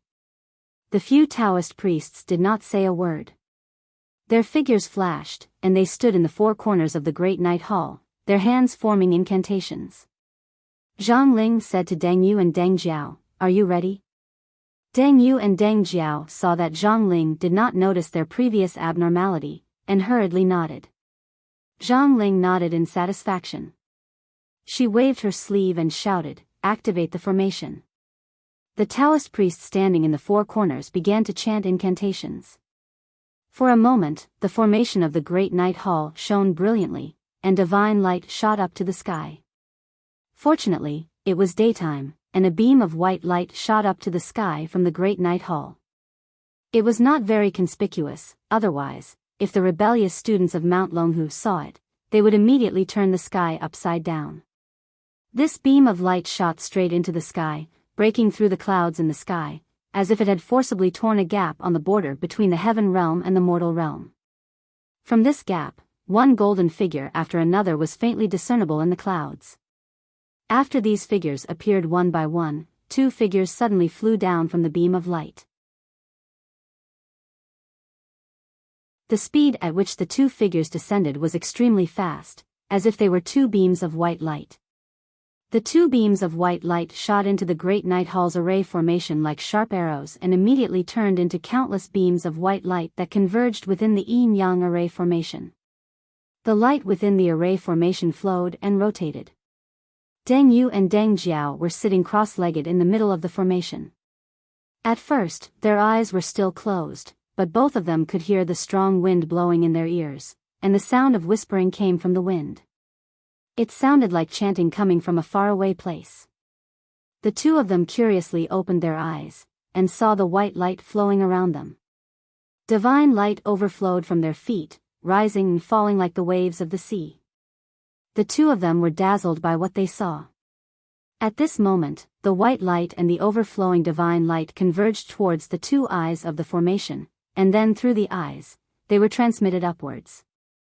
Deng Yu and Deng Jiao's bodies immediately trembled, and they felt an incomparably large amount of power being transmitted into their bodies. Their blood vessels felt like boiling lava, and their entire bodies felt like they were on fire. Zhang Ling stared at the two of them with her large eyes, for fear that they would make a mistake. But at this moment, no matter if it was Deng Yu, Deng Jiao, or Zhang Ling, or the Taoist priests surrounding the great night palace, none of them noticed that under the praying mat beneath Deng Jiao, there was a thick and solid nano-layered Saul's cloth shoe that forcibly blocked a portion of the white light and divine light from flowing into Deng Jiao's body. One of the most important reasons why the Taoist priests and monks chose to sit on praying mats woven from grass and leaves instead of praying mats woven from other tools was that praying mats had a strong air permeability. When cultivators were cultivating, the Huiyin acupoint was an extremely important acupoint. Not only could it absorb the qi of the earth, but it could also expel waste gas from the body, so that the qi of the upper and lower parts of the body, the qi of heaven and earth, and the qi of the inside and outside of the body could be fused. If they were sitting on an airtight praying mat, the qi would be blocked, and the qi would stagnate. The cloth shoes Deng Yu was wearing were handmade by the Taoist priests of the Zheni school. This kind of cloth shoes was very different from ordinary handmade cloth shoes. Not only did these Taoist priests have to meditate and cultivate, but most of the time, they also had to refine their fleshly bodies, practice body-strengthening techniques, and patrol around Mount Longhu. They even had to wear them on long journeys to cultivate their foundation. This kind of cloth shoes was extremely hard. An ordinary person would not be able to leave a scratch on the soles of the shoes even if they used a knife. This showed the level of hardness of the cloth shoes. Deng Jiao did not know that the cloth shoes she had casually hidden under her body had forcibly blocked a portion of the spiritual power and jinqi from entering her body. It had also blocked a portion of the spiritual sense and soul of the two grandmasters of the Jini school that had been invited by the spirit-inviting spell. No matter how powerful Zhang Ling was, she could not have expected that there would be such a loophole in her carefully prepared and foolproof plan. In particular, she never expected that there would be a white light lingering around the Great Night Hall formation, neither dispersing nor converging. This was actually a portion of the jinqi and soul that had not completely entered Deng Jiao's body. As the saying goes, there is a loophole in 100 secrets. Just as she was preparing her final trump card, the students of Tiannan University, led by Li Yundong, had already changed 4 batches of people. After the last batch of students came to Mount Longhu for a few days, it had already entered the Qingming festival. The ancients had a poem: during the Qingming festival, the rain was heavy, and the passers-by on the road were heartbroken. Mount Longhu in Jiangxi was originally a place with plenty of rain. When it came to the Qingming festival, it would rain almost all day long. The air humidity suddenly increased, and even cultivators would feel as if there was a layer of water hanging all over their bodies, which was extremely uncomfortable. Cultivators were most afraid of moisture entering their bodies. It was already extremely difficult to cultivate in such a season. If they wanted to go through the thunder retribution, it would simply be a fool's dream. Li Yundong had made a lot of trouble in Mount Longhu, which had forcibly delayed the cultivation of the entire Jini school for a long time. It really made the people of the Jini school miserable. They were so depressed that they wanted to vomit blood. If it weren't for the fact that they really could not beat Li Yundong, they would have already torn him into pieces. As the saying goes, cutting off one's way to wealth is like killing one's parents. Businessmen pursued profits, and cultivators pursued inexhaustible power. Li Yundong's approach was really sinister and vicious. The people of the Jini school were all resentful. They looked at the students of Tiannan University with green eyes. If looks could kill, the students of Tiannan University would have died hundreds of times over. No matter how painful a nightmare was, there would be an end one day. When the Qingming festival came, Li Yundong was finally ready to stop. He looked at the Taoists of Jini school in front of him, who were staring at him angrily. With a smile on his face, he said something that almost made them jump off the cliff together. "Everyone, we'll see you next year." Zhang Lufang, who admired Li Yundong, almost fainted when she heard this. She exclaimed, "What? Come again next year?" Li Yundong looked around and saw that there was no one else around, so he said with a smile, "Of course, as long as Zi Yuan is not rescued, I will not abandon her. If she is not rescued for a year, I will bring people to Mount Longhu every year at this time to burn incense and worship the gods." Zhang Lufang patted her forehead and groaned in pain. "My God, just kill me now."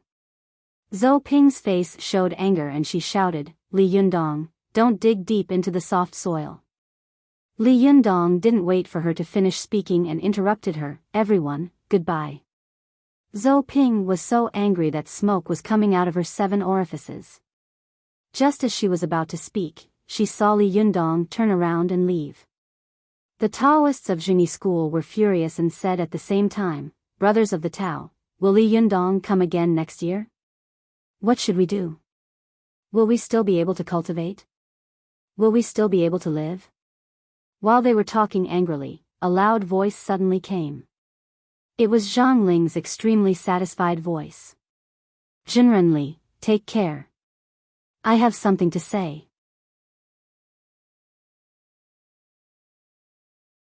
Chapter 957. When Li Yundong heard Zhang Ling's voice, his heart skipped a beat and he turned around. The teachers and students of Tiannan University behind him had all gone down the mountain at this time. Only a few people were looking at Li Yundong, as if they didn't understand why he hadn't gone down the mountain yet. Li Yundong looked in the direction of Zhang Ling's voice, only to see her walking towards him with a smile on her face. Her smile was full of confidence, and she looked radiant and energetic. Compared to the way she had been tortured over the past few days, she looked like a completely different person. Li Yundong thought to himself. Li Yundong's heart trembled, but his face remained calm. He still smiled and asked, Jinren Zhang, I haven't seen you for a few days. You look radiant and in good spirits.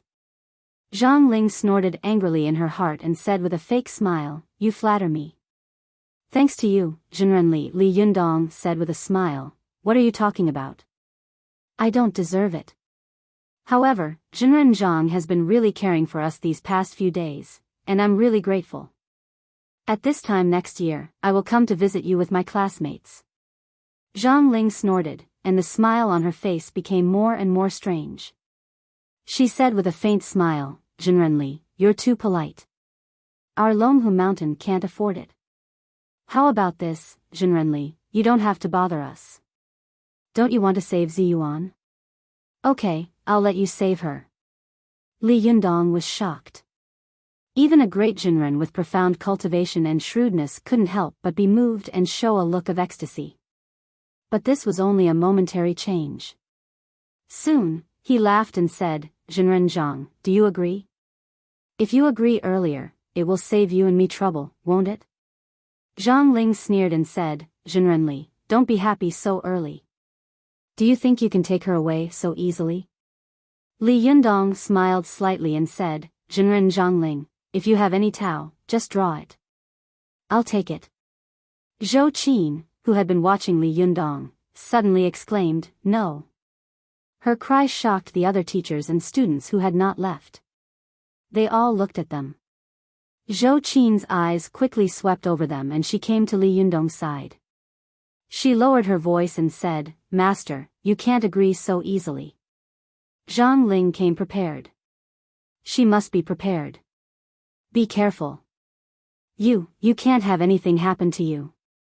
Li Yundong had been saved by Ziyuan and had come back to life. For Zhou Qin, this was like going from hell to heaven. When she thought of the hazy, terrifying, and cold days, she shuddered. She couldn't believe how she had survived. Zhou Qin absolutely did not want to see Li Yundong die in front of her again. She also did not want Li Yundong to think of a way to save Ziyuan at the risk of his life. That would be the most terrible nightmare. Zhou Qin's eyes seemed calm, but Li Yundong could see the deep trembling and fear in her eyes. This was a kind of infatuation and palpitation that came from deep and bitter love. This kind of gaze was the one that Li Yundong had shown after Zhou Qin's legs had recovered. She had thought that Li Yundong would leave her after she recovered and had committed suicide by jumping off a building upstairs. He knew very well in his heart that Zhou Qin loved him very deeply. This kind of love, which was close to obsession and madness, made a proud and outstanding woman like her endure the torture of jealousy and the pain of secret love, just to stay by his side, to look at him one more time, and to listen to him one more time. That was enough.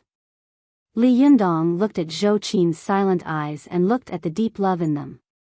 He couldn't help but tremble in his heart. His voice suddenly softened as he whispered, Don't be silly. If you were locked in the magic formation, you know that I would also come to save you at all costs.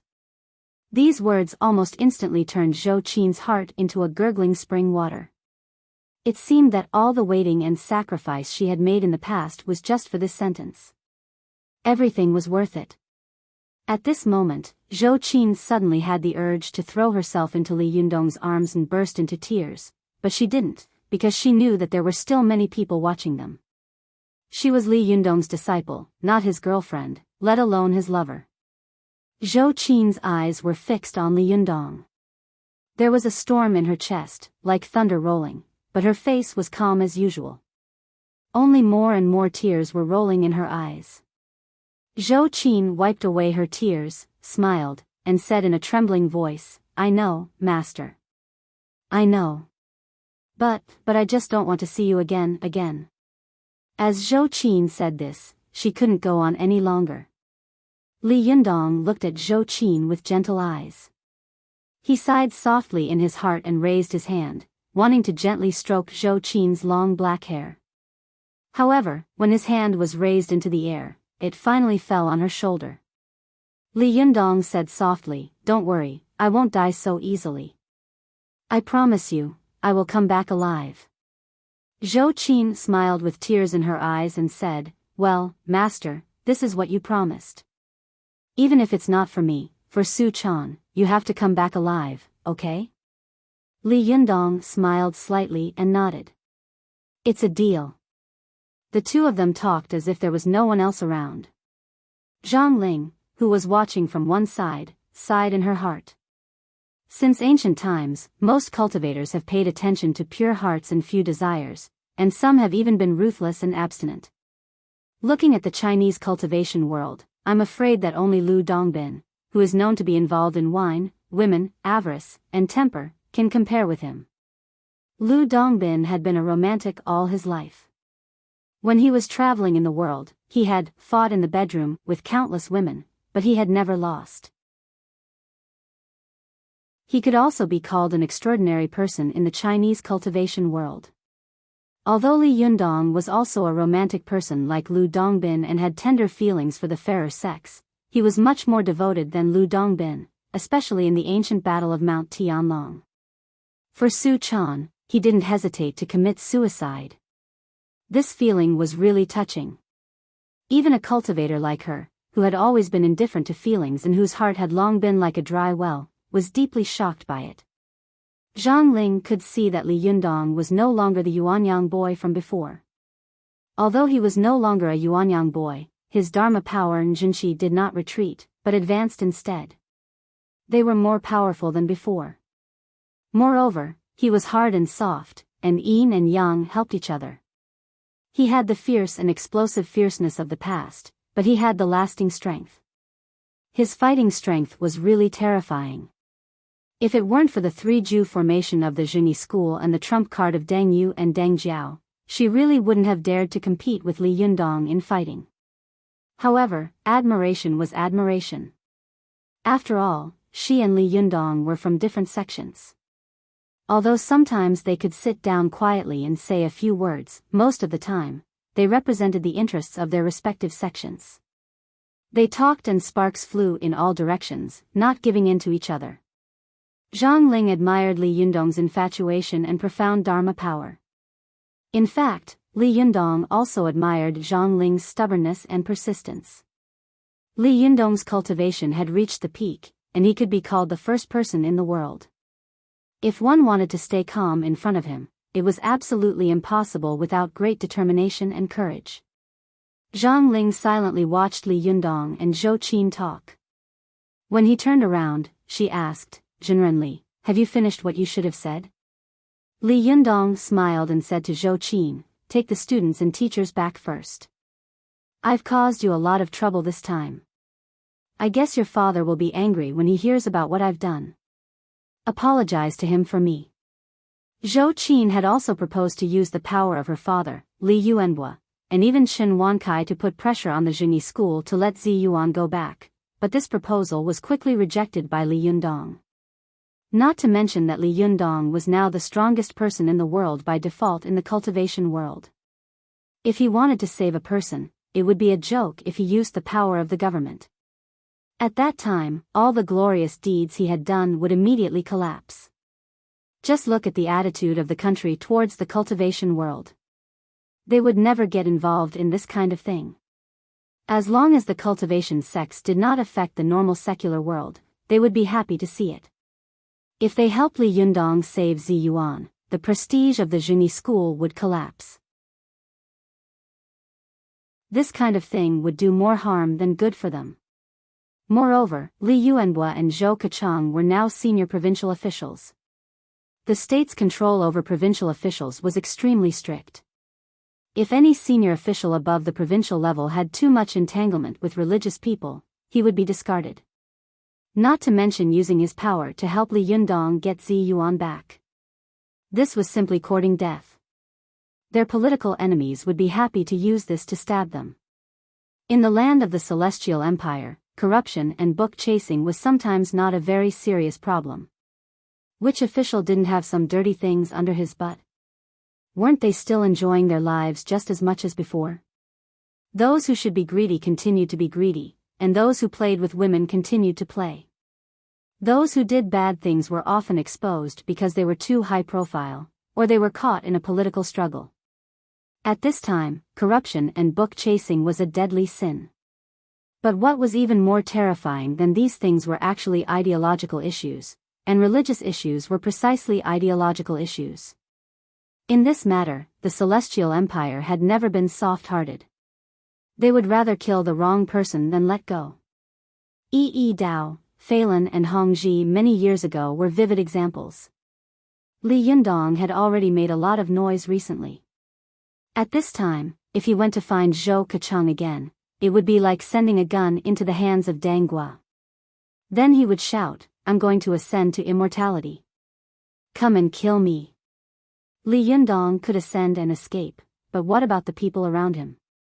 Zhou Qin also knew that her proposal was not reliable at all, but she had to mention it because she had to make a stand. Whether Li Yundong accepted it or not was his business. Seeing that Li Yundong was still thinking about these things at this time, Zhou Qin couldn't help but feel her heart soften and warm. She forced a smile, wiped the tears from the corners of her eyes, and said, "Master, take care. I'll go down the mountain first. I'll wait for you at the foot of the mountain. As long as you don't come back, I won't leave." Li Yundong looked at her helplessly. He knew that his disciple was stubborn and would not shed tears until she saw the coffin. Sometimes she couldn't change what she had decided. Li Yundong sighed, turned his face, and said to Zhang Ling, "Zhenren Zhang, let's go." Zhang Ling smiled slightly and led the way to the back of Mount Longhu. At first, the two of them walked slowly. When they were out of the sight of the teachers and students of Tiannan University, Zhang Ling jumped up and rushed toward the back of the mountain like lightning. Li Yundong didn't seem to take any steps. He just took a normal step and appeared more than 10 meters away. He was close to Zhang Ling and didn't fall behind at all. Zhang Ling quickly took Li Yundong to the cliff at the back of the mountain. She turned her head to look at Li Yundong and said meaningfully, "Li Yundong, you have to think it through. This is the Sanju formation of Arjuni school. It's a dangerous place, the abyss of hell. If you jump down, it will be too late to regret." Li Yundong smiled. He didn't wait for Zhang Ling to jump down, but he jumped down first.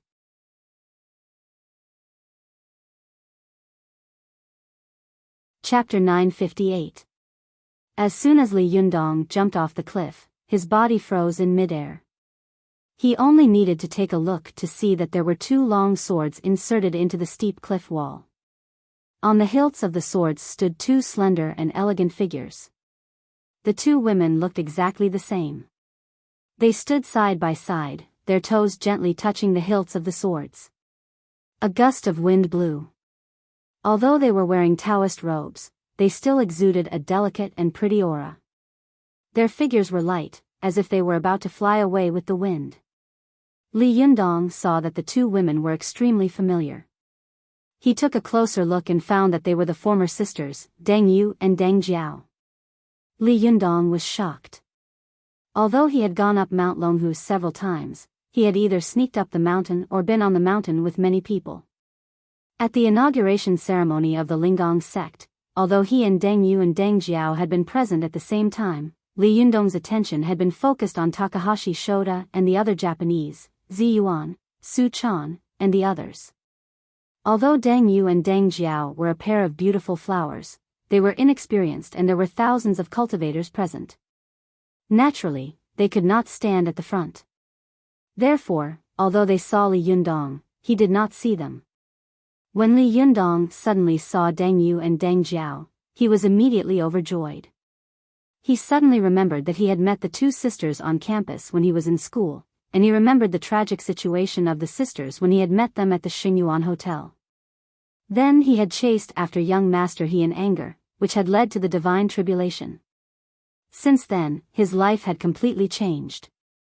He had completely changed from an ordinary student to a cultivator. Who would have thought that when they met on campus a year ago, one was a popular student on campus, and the other two were pure and innocent sisters. But now one of them was the invincible Li Wudi, and the other two were the sword spirits of the Sanju array of the Zhenyi school. The vicissitudes of life really made people sigh with emotion. Li Yundong was ecstatic and sighed. He couldn't help but say happily, "Dang you? Dang Jiao? I didn't expect you to still be alive." Unexpectedly, Dang Yu and Dang Jiao stared at Li Yundong with extremely sharp eyes. They didn't say a word, and their eyes were full of hostility. Li Yundong was stunned and vaguely felt that something was wrong. He turned his head to look at Zhang Ling, who had quickly followed him, and said in an unfriendly tone, "Zhenren Zhang, what's going on?" Zhang Ling chuckled and said, "Zhenren Li, don't waste your time. I know you have a good relationship with them. Don't try to get close to them." Li Yunyang was slightly angry, and he asked in a cold voice, "Zhenren Zhang, Dang Yu and Dang Jiao are my classmates and my friends. Back then, the two of them fell off a building and died. Although I don't know why they came back to life here, I don't want them to be involved in this matter." Zhang Ling shook her head and said, "Zhenren Li, it's too late. If it was still that ordinary youngster, I could give them some face and let the two of them go down the mountain. But unfortunately, no, it's the invincible Li Wudi, and they are the disciples of our Zhenyi school. Now they are the two sword souls of the Sanju formation. How could I let them go?" As Zhang Ling said this, her tone suddenly changed. She smiled slightly and said, "Besides, Zhenren Li, don't you think it's wonderful? They used to be classmates and friends, but now they are fighting each other. Is this fate or fate?" Li Yundong couldn't help but say angrily, "What bullsh asterisk t fate, what bullsh asterisk t fate. Don't you think it's despicable and shameful to put the burden of Zhenyi school on the shoulders of the two of them? How long have they been cultivating? How high are their cultivation quotients?" Although Zhang Ling's cultivation quotient was not as good as Li Yundong's, she was not afraid of him when it came to bickering. Zhang Ling sneered and said, "You forced me to do this. If it were me, would I have a better way?" Li Yundong was speechless when he heard this. Although his cultivation quotient had reached the peak and he was invincible in fighting, he was not a person who relied on his fists to run amok. On the contrary, he was a person who could distinguish right from wrong and was reasonable. He valued affection and righteousness, kept his promises, persuaded good people to do good, hated evil as if it were his enemy, and helped the weak eliminate the violent. He did not use his profound spiritual energy to bully others, and he did not use his invincible fighting methods to suppress others. This was the strange charm of Li Yundong. This was also the reason why, even though he had done many things that shocked the world and had conflicts with various cultivation sects and were hostile to each other, many people were still in awe of him. Even Zhang Ling, who had disliked Li Yundong very much in the past, now looked at him with new eyes and admired him in her heart. Hearing Zhang Ling's words, Li Yundong also understood that the current situation of the Zhenyi school was really forced. If he had been in Zhang Ling's position and did not have such profound spiritual energy and cultivation quotient, he would probably have made the same choice as her. This was to say, one's position determined one's brain, and one's position determined one's thinking. Li Yundong took a deep breath and stopped arguing with Zhang Ling. He said, "Zhenren Zhang, since we have our own masters, don't blame me for being rude later." Zhang Ling snorted and said, "Zhenren Li, please do as you please. If we can break this magic formation, our Zhenyi school will naturally admit defeat." After that, she turned to Dang Yu and Dang Jiao and shouted, "Sanju formation, set up." Clang, clang, clang. In an instant, Dang Yu and Dang Jiao moved, and the long swords under their feet seemed to be pulled out by two invisible arms. Dang Yu and Dang Jiao's figures also slowly moved out with the long swords, and then the whole cliff began to tremble. When the long swords were completely pulled out, there was a rumbling sound on the cliff. The huge rock, which had been closed, immediately opened to both sides, revealing a huge cave. One could only faintly see fluorescent lights flashing one after another inside the cave, endlessly extending inside, making the cave look extremely deep and gloomy. Li Yundong's eyes narrowed, and he saw a vague figure in the cave at a glance. His heart immediately shook and he subconsciously wanted to rush in, but as soon as he moved, he saw countless sharp blades appearing around him. These sharp blades were like countless soldiers in armor, surrounding Li Yundong. As long as he made any strange movements, the long swords would immediately come out of their sheaths, creating a sword light and sword shadow, and chop Li Yundong into meat sauce. Li Yundong was stunned, and then his eyes narrowed slightly. His eyes shot straight at Deng Yu and Deng Jiao like sharp swords. He said slowly, "Deng Yu, Deng Jiao, do you really want to be my enemy? Do you really not recognize me at all?" Li Yundong had fought countless battles, and his cultivation had already reached the transcendent realm. He had long cultivated an extremely amazing momentum and aura. At this time, his face was expressionless. Although his voice was not loud and his tone was very calm, it revealed a kind of power without anger, which made people tremble in fear. If Deng Yu and Deng Jiao hadn't practiced in the magic formation, they would have been overwhelmed by Li Yundong's majesty at this moment. The power of the magic formation would not even be able to exert half of its power, and it would be broken in an instant. But at this time, Deng Yu and Deng Jiao both had the divine senses and power of the ancestors of the Zhengyi school in their bodies. Not only had their cultivation reached the terrifying golden immortal realm in a short period of time, but they also had extremely rich experience in fighting. The two of them seemed to not hear Li Yundong's voice. They just stared at him coldly, without a trace of humanity in their bodies. Deng Yu and Deng Jiao were twin lotus flowers on one branch. They were sisters and had the same mind. When the two of them controlled the magic formation, the power was really terrifying. As soon as they thought of this, the countless sharp blades on both sides of Li Yundong rushed toward him like a storm. Li Yundong had experienced countless battles and even fought with all the gods and Buddhas. Naturally, he was not afraid of such a scene. He was not in a hurry. He pinched his fingers and slowly walked toward the magic formation. Zhang Ling saw that there was no trace of golden light around Li Yundong, but when the countless sharp blades around him hit him, she could clearly see traces of golden ripples bouncing off the sharp blades.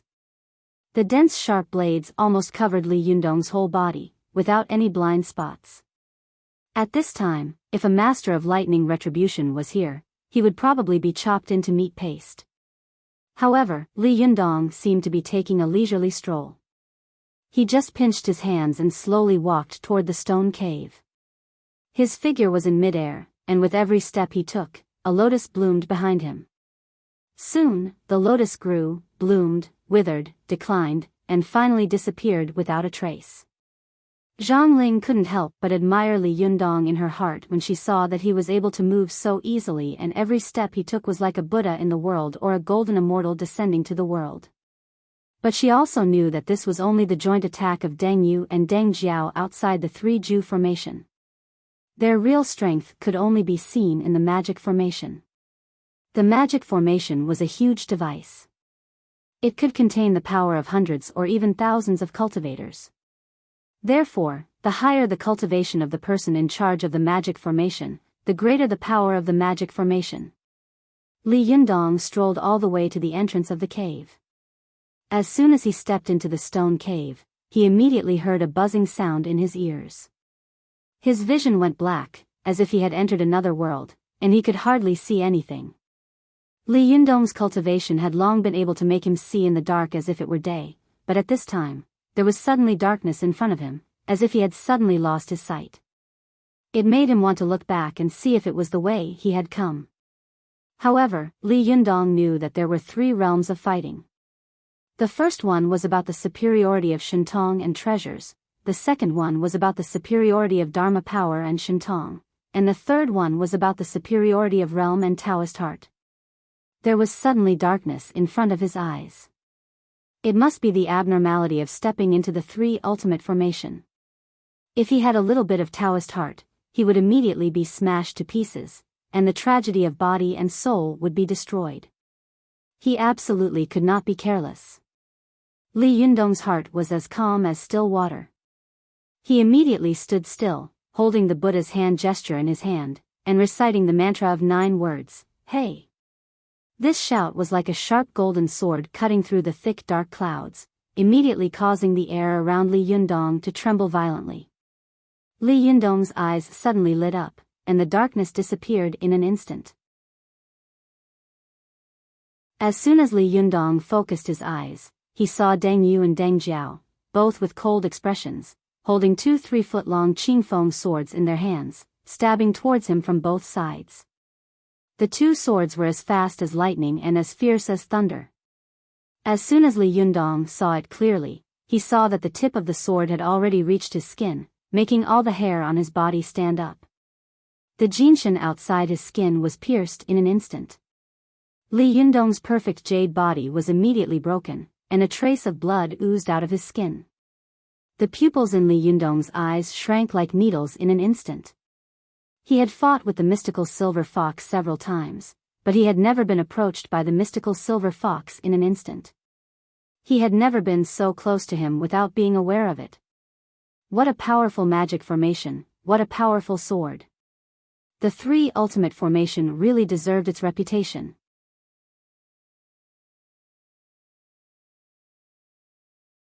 Chapter 959. As soon as Li Yundong stepped into the 3 ultimate formation, he felt the huge power of the formation for the first time. Seeing that the 2 sharp swords were about to penetrate his body, he immediately flipped his 10 fingers and flicked them firmly on the bodies of the 2 long swords. Awesome! The strength of Li Yundong's fingers seemed to be light, but in fact, it was like a mountain-splitting axe. With just a light touch, the sword swung away with a clang. Deng Yu and Deng Jiao's bodies shook and they were sent flying far away in an instant. Li Yundong said in a deep voice, "Deng Yu, Deng Jiao, don't you recognize me at all?" Deng Yu and Deng Jiao were shaken away by Li Yundong, and the qi and blood in their chests were rolling. When Deng Jiao heard Li Yundong's words, she immediately relaxed a little. Her eyes were a little confused in an instant, and she no longer looked cold and murderous. Deng Yu and Deng Jiao, who were standing to one side, were sisters. The 2 of them were connected. The elder sister's mind was shaken, and the younger sister's reaction was naturally a little slow. Li Yundong's eyes were sharp, and he immediately noticed Deng Jiao's abnormality. He was also keenly aware that the attack in the magic formation did not come immediately. His heart skipped a beat. Just as he was about to call out Deng Yu and Deng Jiao's names again, he suddenly saw that Deng Jiao had come to her senses at this time. Her eyes focused again, and her 2 cold eyes were like ice knives. When she stared at him, it was like an ice knife went straight into his body, making him feel cold all over. A long sword suddenly jumped up in front of Li Yundong. The long sword had originally been stuck in the ground, but at this time, it jumped into the air. Next to the long sword, a misty human figure slowly appeared. This person was tall and burly, and he could vaguely recognize that he was a male Taoist priest. He wore a Taoist hat, held a long sword in one hand, and pinched his fingers with the other. His clothes fluttered, like a sword immortal, and he rushed straight toward Li Yundong. At this time, Li Yundong was in this stone cave. The corridor was narrow, and it was difficult to hide. Although there were bursts of fluorescence in front of him, the fluorescence was actually not conspicuous. He could only vaguely see the shape of a long sword. Further in was deep and thick darkness, and only by moving forward could he see it clearly. Li Yundong knew that he couldn't hide, so he made a big hand seal and slapped at the sword immortal. Even the other 4 wisdom kings had to retreat from his palm, not daring to face it head-on. However, after the sword immortal was hit by this palm, his whole body dissipated, and the long sword was shaken away. But soon, it gathered again not far away, turned into a sword immortal, and went straight to Li Yunyang. Li Yundong's heart skipped a beat. He knew that the triple ultimate array was relying on the rich spiritual qi that Mount Longhu had accumulated over thousands of years to support the sword immortal's primordial spirit, preventing it from being destroyed. In the middle of the Eastern Han dynasty, Zhang Daoling had been refining pills in Mount Longhu. After that, almost all the ancestors of Zhengyi school had cultivated here. The strength of the spiritual qi accumulated over thousands of years was really unimaginable, especially the rich spiritual qi, which was almost endless, inexhaustible. The reason why golden immortals were powerful was that they had understood the truth of heaven and earth. Everything in the world was just a variety of energy in their eyes. They could use the power of their own universe to resonate with the universe, thereby borrowing the power of heaven and earth for their own use. Therefore, every move they made had earth-shattering power. But the reason why the triple ultimate array was so powerful was that as soon as anyone entered the array, they would immediately be cut off from the outside world. Cultivators could no longer borrow the power of the universe. Even their own universe could resonate with the universe and reach the realm of the unity of heaven and man. When Li Yundong first entered the array, he felt that it was dark in front of him, as if he had entered another world. At first, he didn't feel anything unusual, but when he repelled 2 attacks and took a deep breath, he immediately noticed that something was wrong. Li Yundong only felt that although his Naiden was supplying a large amount of Jinqi and spiritual power, when he breathed, he did not absorb any of the spiritual energy between heaven and earth. At his level of cultivation, every breath he took was a form of cultivation, and he could absorb the spiritual qi of heaven and earth. Only in this way could his magic power and true essence grow and multiply endlessly. But just now, he did not feel any spiritual qi gathering in his body. This meant that he could only rely on his own magic power and true essence to fight against the powerful arrays in the 3 ultimate great array. The power of the array came from heaven and earth. Although Li Yundong was a golden immortal, if he only used his own strength to fight, his strength would be exhausted. No matter how powerful a person was, how could he compete with the vast and majestic power of heaven and earth? Li Yundong's face changed. In an instant, another wave of attacks rushed toward him. Every time he took a step, a long sword would jump up beside him, and a sword immortal holding a long sword would appear. Each of these sword immortals had the strength of a golden immortal, and they were extremely fierce in the array. The edge of the long sword emitted a strange light.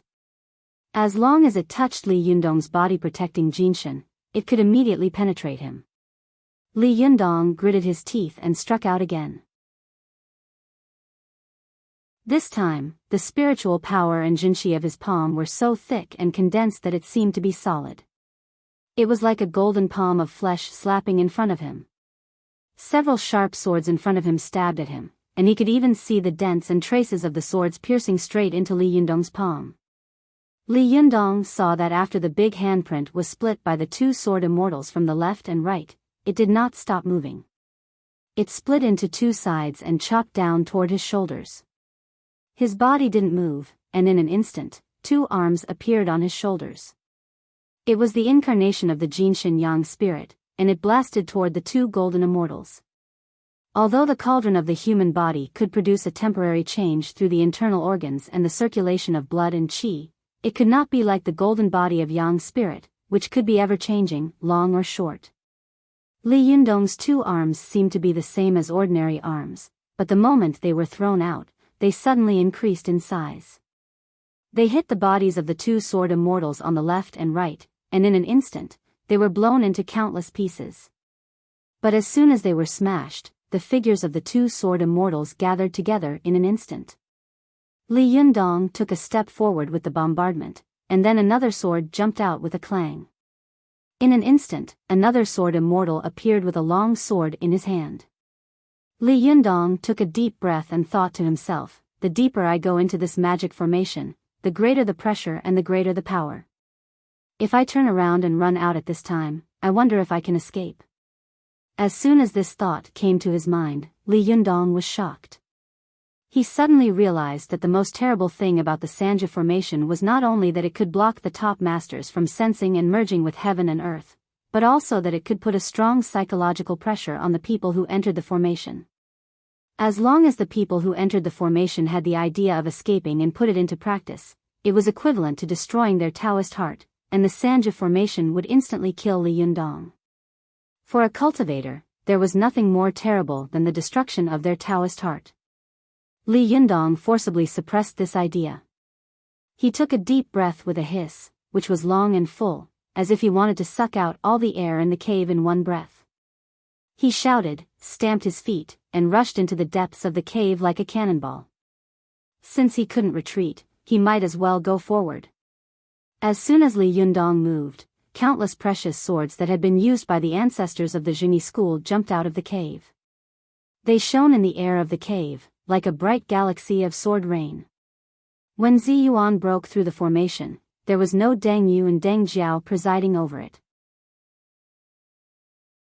Just the automatic attack of the divine sword in the formation had almost killed her. At this time, with the two powerful sword souls, Deng Yu and Deng Jiao, presiding over it, the power of the formation had multiplied by a terrifying amount. Deng Yu and Deng Jiao stood in the river formed by the long swords. Their movements, thoughts, and eyes were almost the same. At this time, they no longer needed to take the initiative to attack Li Yundong, because they were the masters of the formation. The power of the formation would be based on the two of them to instigate the attack. Li Yundong took a step forward more than 10 meters. Just as he was about to take another step forward, he saw a sudden flash of silver light in front of him, and countless precious swords rushed toward him. These swords were densely packed, like a torrent of mountain torrents, and also like a steel meat grinder. Anything that touched its edge would be instantly crushed into powder. Li Yundong's shoulders and his own two arms quickly pinched the immovable Wisdom King's fundamental seal, and with an extremely astonishing speed, instantly shot out countless large handprints in front of him, as if erecting a glittering golden Buddha wall. As soon as these swords collided with the Buddha wall, there was a dull sound, and the stone cave buzzed. These countless swords were like soldiers charging into the formation, suddenly hitting the hard city gate of the city. They rushed forward one after another, squeezing each other. The long swords in front were even bent and made a creaking sound, which made people's hair stand on end. At this time, Li Yundong's hair stood on end, and the blood in his body was boiling. The bones in his body kept making cracking sounds, as if the sky had collapsed and he was holding up the sky with one arm. This force was really too strong. Although Li Yundong could block it for a while, because the power of his unity of heaven and man was blocked by the magic formation, he could only rely on the power of his own universe to compete with the strong magic formation. However, the power of the magic formation came from heaven and earth. The three ultimate formations in the world and the immortal killing formation were the most terrifying top-level magic formations. Whether it was the old ancestors of the three pure ones or Buddha Tathagata, they didn't dare to enter the formation alone. Only when several top experts joined forces and used the power of top-level treasures did they dare to enter the formation. Li Yundong broke into the array alone. He really didn't know what to do. His feet were pressed into the hard rock ground by the terrifying force of the magic array. It was as if there was a quagmire under his feet, and his body was pushed to the ground, leaving a gully. Li Yundong was shocked, and an ominous thought flashed through his mind. But he soon thought of something and shouted at Deng Yu and Deng Jiao again, "Deng Yu, Deng Jiao. It doesn't matter if you don't remember me. Do you still remember young Master He?" As soon as Li Yundong shouted, Deng Yu's body trembled violently. The sword formation in front of Li Yundong, which was like a wild dragon, disappeared without a trace in an instant.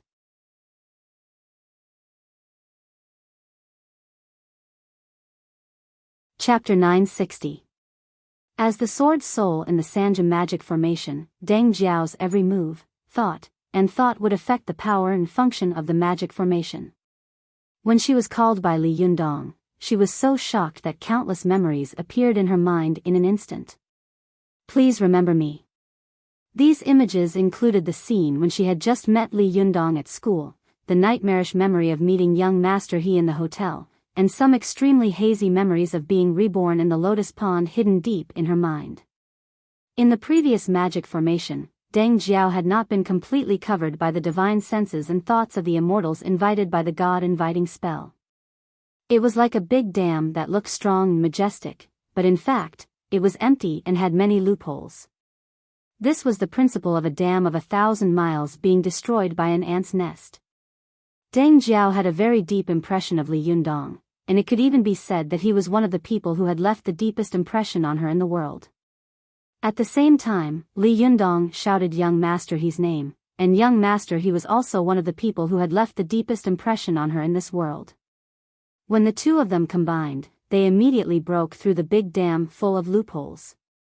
Deng Jiao's eyes were confused, and she had a splitting headache. She couldn't help but cover her head and moan in pain. Deng Yu and Deng Jiao were both twin sisters, so they naturally felt the same as their elder sister. Their minds and divine senses were also greatly affected, and they also covered their heads in pain. The Sanja magic formation was suddenly paralyzed, and all the sword immortals disappeared in an instant. The long swords that had been floating in the air like the Milky Way also floated in the air again. All the pressure around Li Yundong suddenly disappeared. He found that although Deng Yu and Deng Jiao had similar reactions, the elder sister, Deng Jiao, was the most intense. He immediately continued and shouted at Deng Jiao, "Deng Jiao! Don't you want to take revenge on young Master He? He once caused you to fall from a building and die. Don't you want him to get what he deserves?" This sentence touched the deepest pain in Deng Jiao's heart. The reason why she was willing to stay in Mount Longhu to continue cultivating was that, on the one hand, she felt that she had been reborn by Zhang Ling, Zhou Ping, and the others and wanted to find an opportunity to repay their kindness. On the other hand, she felt that she had died once and was destined to be with the Zhenyi school. At a young age, she had a mind that could see through the world of mortals and was willing to cultivate here. At the same time, her hatred and fear for young Master He were deeply buried in her heart. This kind of fear originated from the fear of power among grassroots girls, and it also originated from the deep-rooted ideology of officials in China. The so-called people should not fight with officials. Although Deng Jiao was usually quiet and introverted, while her sister was lively and extroverted, in reality, the one who really made the decision was her sister, Deng Jiao. She knew very well that if young Master He knew that the two of them were not dead, he would definitely think of a way to silence them. He might even harm his family. Therefore, she had never thought of going down the mountain to look for her parents, nor did she think of a way to contact her friends. She just waited quietly on the mountain with her sister, endured, cultivated silently, and accumulated their own strength. Especially when the two of them heard that Li Yundong, their former good friend and classmate, had also become the most famous cultivator in the cultivation world, the confidence and will in the depths of their hearts became much firmer. Deng Jiao didn't know that young Master He had been smashed into powder by Li Yundong. At first, she subconsciously muttered to herself, "Young Master He, young Master He." But the more she muttered, the brighter her eyes became, and the more intense the hatred in them became. In the end, Deng Jiao's delicate and pretty face became murderous. She asked sternly, "Young Master He? Where is young Master He? I want him to die." Seeing that Deng Jiao had already remembered many things, Li Yundong couldn't help laughing. He said softly, "Deng Jiao, young Master He is dead. Do you still remember who I am?" "Ah. Young Master He is dead?" When Deng Jiao suddenly heard the news, it was as if she had gathered all her strength but didn't know where to put it. Her eyes were suddenly filled with confusion as she looked at Li Yundong in confusion. But soon, her eyes focused again, and her face showed a trace of surprise and timidity. You are Li Yundong?" Li Yundong couldn't help laughing and said, "Thank God, you finally know me." At this time, Deng Jiao had completely recovered from the control of the God-inviting technique. She looked at Li Yundong in surprise and joy. Just as she was about to speak, a figure suddenly flashed beside her. It was her sister struggling and pouncing on Li Yundong with a fierce roar. The surrounding swords once again became covetous, and the tips of the swords pointed at Li Yundong, eager to have a try. Deng Jiao was shocked and quickly shouted, "Sister, he is Li Yundong. Don't you know him?" Deng Yu's divine sense soul had not been completely dispersed. Her mind had only been seriously affected by her sister, Deng Jiao, so her thinking speed and physical speed had greatly decreased. However, after all, there was still a complete divine sense soul of the Zhenyi school in her body. Although it was shaken, it had not been completely dispersed. Therefore, Deng Yu still had a strong hostility. When she heard Deng Jiao's cry, her divine sense soul in her body subconsciously woke up in an instant. Her eyes were confused and she stayed where she was, but soon her eyes became like lightning. She stared at Deng Jiao and shouted harshly. Her voice was old and vicissitudes. It was clearly the voice of an old woman. As a disciple of the Zhengyi school, you actually want to cooperate with outsiders and help them? Don't you feel ashamed of your grandmaster and your master? These words were harsh, making Deng Jiao feel suffocated and ashamed.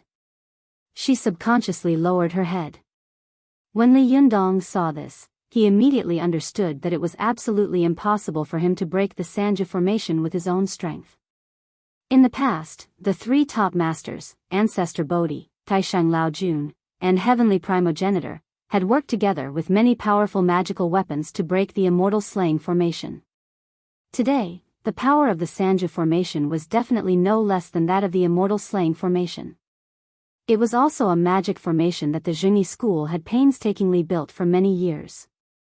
Although Li Yundong was the reincarnated Wisdom King, it was simply impossible for him to break the formation alone. If he wanted to break the formation today, it would definitely be a matter of kung fu beyond poetry.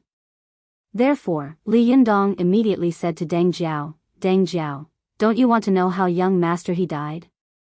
What happened to you and your sister Deng Yu after you fell from the hotel and your souls were destroyed?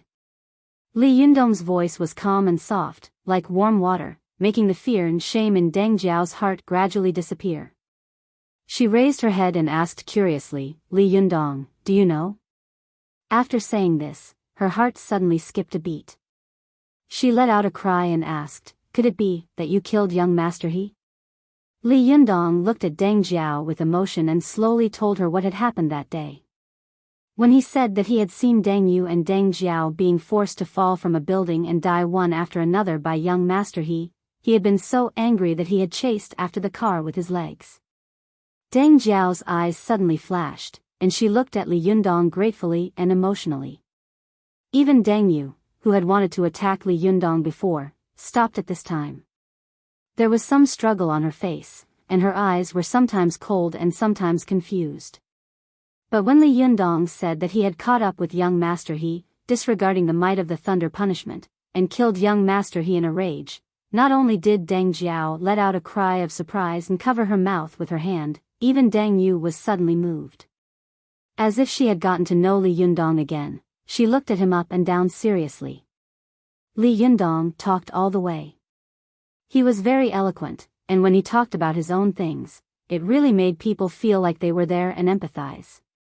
He talked about the separation between him and Su Chan and Zi Yuan's selfless sacrifice for him. Finally, when he talked about how Zi Yuan had resolutely decided to come to Mount Longhu to steal the sun and moon flowing elixir in order to help him and Su Chan, Li Yundong let out a long sigh. He couldn't help putting his palms together and saying, Deng Yu, Deng Jiao, no matter whether you still think of me as a friend or not, or whether you still think of us as classmates, I just want to ask you to open the net and show mercy to Zi Yuan. If I can't save her today, from now on, no one will be able to save her. Li Yundong said emotionally, Zi Yuan is the most reasonable, understanding, kind, and perfect woman I have ever met. She would rather hurt herself than hurt others. Do you have the heart to see such a good woman like her buried in such a living grave for the rest of her life? Buddha said, compassion is the most important thing. Tao ancestors said, all things have feelings. Although we cultivators pay attention to getting rid of the 5 emotions and jumping out of the cage, we are all flesh and blood after all. As long as we are not plants, birds, and beasts, who can really have no feelings at all. I, Li Yundong, have never begged anyone since I was a child, even if I was down and out, unknown, and humble. But today, I beg you, let Zi Yuan go and give her a way out. If there is any danger, let me bear it alone. As Deng Jiao listened, her eyes were filled with tears. She subconsciously turned her head to look at her sister, only to see that the hostility in her sister's eyes had long disappeared without a trace. Her divine sense had completely recovered. At this time, tears were streaming down her face. She kept wiping away her tears and sobbing softly. The long swords that were originally floating around her had fallen to the ground at this time, and the terrifying power of the Triple Ju formation had disappeared without a trace. Deng Jiao also wiped away her tears. She forced a smile and said, "Li Yundong, I know. Go and save Zi Yuan and take her away." Li Yundong looked at Deng Yu, but Deng Yu wiped away her tears, turned her head, and said in a choked voice, Go quickly. My face is all ruined from crying. Li Yundong, you are so annoying." Li Yundong smiled and looked into the depths of the magic circle. He saw that without the cover of the long river of sword rain, Zi Yuan's figure was faintly visible in the depths of the cave. Li Yundong moved and immediately flashed to Zi Yuan's side. He saw that Zi Yuan's eyes were closed tightly, and she was still in the final posture. It was as if her whole body had been sealed in meditation, and she was motionless. Li Yundong didn't dare to stay in this terrifying magic formation any longer. He carried Zi Yuan on his back and rushed out of the cave. Only when he passed by Deng Yu and Deng Jiao did he stop and say to them, "Why don't you go together?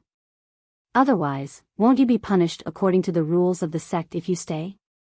Deng Yu was delighted. Just as she was about to speak, Deng Jiao shook her head slightly and said softly, "No, I will bear the consequences of my own actions. What's more, Master is very good to us.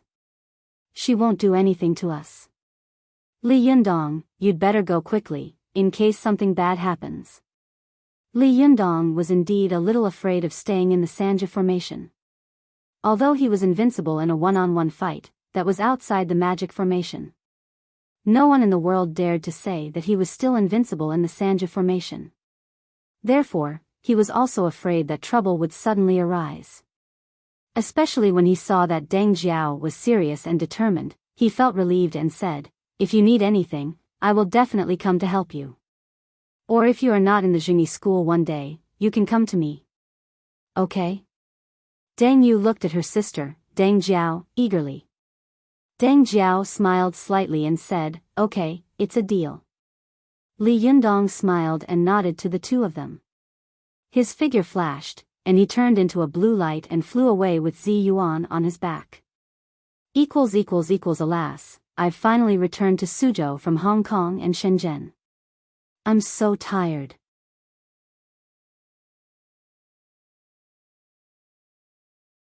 Chapter 961.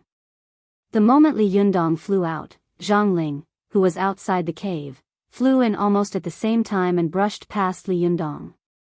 She turned her head and stared at Li Yundong's disappearing figure, her whole body trembling slightly. Zhang Ling turned her face and said to Deng Yu and Deng Jiao in a trembling voice, You too, are you crazy? Do you know what you've done?" Deng Yu and Deng Jiao looked at each other. There was a trace of fear on Deng Yu's face, but Deng Jiao knelt on the ground with a thud and said softly, "Master, I've been wondering why we were resurrected in Mount Longhu after we died. We once asked you and eldest sister Zhou Ping, but every time we asked you about these things, you either didn't explain it in detail or were very unhappy. Now I understand. It must have been Li Yundong and Zi Yuan who saved us, right? Since our lives were saved by you, we'll return them to them now. Moreover, it was my idea to let them go, and we have been deeply indebted to Master these days. If there is any punishment today, just take it out on me." At this time, Deng Yu also hurriedly knelt down and said, "No, it has nothing to do with you. I made the decision to let them go."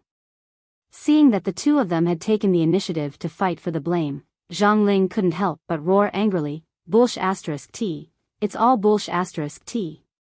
Do you know what you've done?" After that, she raised her hand and wanted to slap Deng Yu and Deng Jiao. But as soon as she moved, she suddenly heard a dignified voice buzzing around her. It was clearly Zhang Tianshir's voice. "Shiji." Zhang Ling's figure suddenly stopped. She looked at Deng Yu and Deng Jiao angrily, as if she had expected better from them. In the end, she stomped her feet, let out a long sigh, and turned to leave, leaving Deng Yu and Deng Jiao kneeling in the stone cave. Deng Yu and Deng Jiao knew that they had made a big mistake, so they didn't dare to get up. They kept kneeling like this, not even daring to raise their heads. After a long time, they heard a voice in their ears. It was Zhang Tianshi. How long are you two going to kneel like this? Deng Yu and Deng Jiao trembled and immediately raised their heads. The two of them looked at each other, and Deng Yu rushed to say, "Sect leader Marshal Uncle, don't blame big sister, this is my..." Before she could finish, she was interrupted by Deng Jiao. Deng Jiao said, "No, sect leader Marshal Uncle, if you want to punish someone, punish me." The two of them fought over the blame, fearing that Celestial Master Zhang would punish them in a fit of rage. Celestial Master Zhang was silent for a while. Suddenly, he chuckled and asked, "Do you also know that you were wrong?" Deng Yu was terrified, but Deng Jiao's expression was calm. Both of them whispered at the same time, "We know our wrongs." Celestial Master Zhang asked gently, "What did you do wrong?" The two sisters looked at each other. Deng Yu said in a low voice, "We shouldn't have colluded with outsiders." Deng Jiao said, "We should have failed to live up to the expectations of Shifu and sect leader Shishu." Celestial Master Zhang chuckled and said, "Working together from inside and outside? Isn't it a matter of course for you to repay the favor you owe others?" Why did he feel that he was wrong? As for feeling that you have failed to live up to our expectations, that's not necessary. If you are cultivating for us, you can go down the mountain today. I believe that your Shifu will let you go. At first, Deng Yu and Deng Jiao were a little surprised. They thought to themselves, sect leader Shishu is not angry with us. But when they heard what he said, the two of them bent down in fear and whispered, "Sect leader Shishu, please calm down. We know we were wrong. Don't drive us away." Celestial Master Zhang said slowly, "Do you two know what cultivation is?" Deng Yu and Deng Jiao looked at each other again. They had only cultivated for a short time, and Zhang Ling was a busy person. She was responsible for the daily chores of the Zhini school. Sometimes, when she was busy, she would hit the back of the head with her heels. She didn't even have much time to cultivate. Her cultivation stopped at the top of the Yang spirit, and her disciple was only at the Yang spirit level. In terms of cultivation in the Zhini school, she was really not the best at all. Therefore, how could a person like Zhang Ling have the time and energy to teach them to cultivate? Even a reincarnated wisdom king like Li Yundong, who had great determination, great wisdom, and great understanding, was thanks to Zi Yuan, who was both a teacher and a friend, constantly guiding him on the road ahead. In addition, his own personal opportunities and miraculous luck had allowed him to become the invincible Li in the future. Although Deng Yu and Deng Jiao's luck was extraordinary, it was much worse than the two transformations of the Renyuan Jindan and the Diyuan Jindan. Especially on the road of cultivation, if there was no master to personally take care of them, it was absolutely impossible for them to have great cultivation and understand the true meaning of cultivation. Therefore, Deng Yu and Deng Jiao panicked and said timidly, "Sect leader Shishu, please give us some advice." Celestial Master Zhang said, "The so-called cultivation is to get rid of the false and retain the true. You two got rid of the false thoughts in your hearts, kept the true thoughts, and did good deeds. This is a matter of great merit. How can I be angry?" Deng Yu was overjoyed when she heard this. She jumped up and looked in the direction of the voice. "Sect leader Shishu, are you really not angry with us?" Deng Jiao, who was standing to one side, quickly pulled her hand and asked her to kneel down again. However, Deng Yu bowed her head and winked at her with a cheeky smile on her face. Deng Yu was not happy for long before she heard Celestial Master Zhang say, "There's no need to be angry, but the country has its laws, and the sect has its dogma. Punishment is inevitable." Deng Yu's face immediately fell. With a drooping face, she knelt on the ground with a thud. She looked at her sister, Deng Jiao, and said in a low voice, "Then sect leader Shishu, please punish us." Celestial Master Zhang chuckled and said, "Based on the crimes you two have committed, you should be confined for at least 10 years. But now there is an uninvited guest next to the Fengshan stone on the side peak of the Linggong sect. It's not convenient for me to see her, but she is holding a powerful magical weapon that should have belonged to our genie school. You two go there and bring this powerful magical weapon back to me, and I won't punish you." Deng Yu and Deng Jiao were overjoyed at the same time and asked in unison, "Who is it? What powerful magical weapon?" Celestial Master Zhang didn't answer, but asked, "Don't you want to know if the two of you can beat her?" Deng Yu and Deng Jiao were young and naive. When they heard this, they suddenly stopped and looked at each other awkwardly.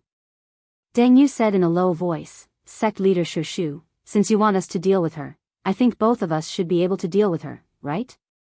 You won't let us die, will you?" In the end, the little girl played a petty trick and used words to provoke the leader of the genie school. This kind of little girl's thoughts immediately made Celestial Master Zhang smile. "Don't worry, this trip will be more daunting than dangerous.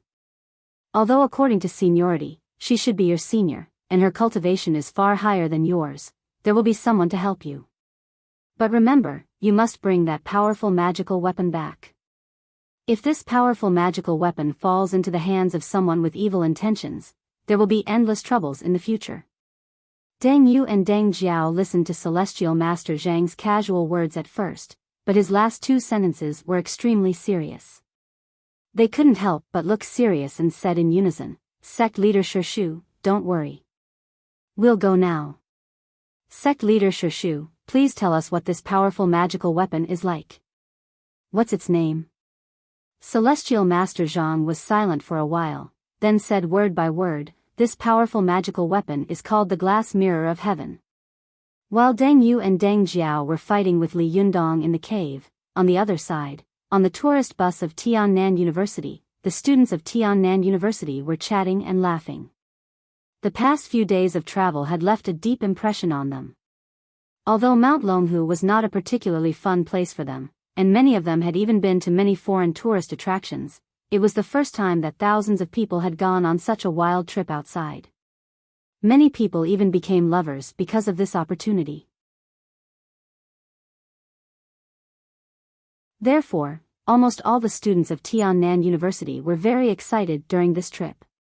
They whispered to each other, talked and laughed. But there were also some exceptions, such as Sun Li of the Student Union.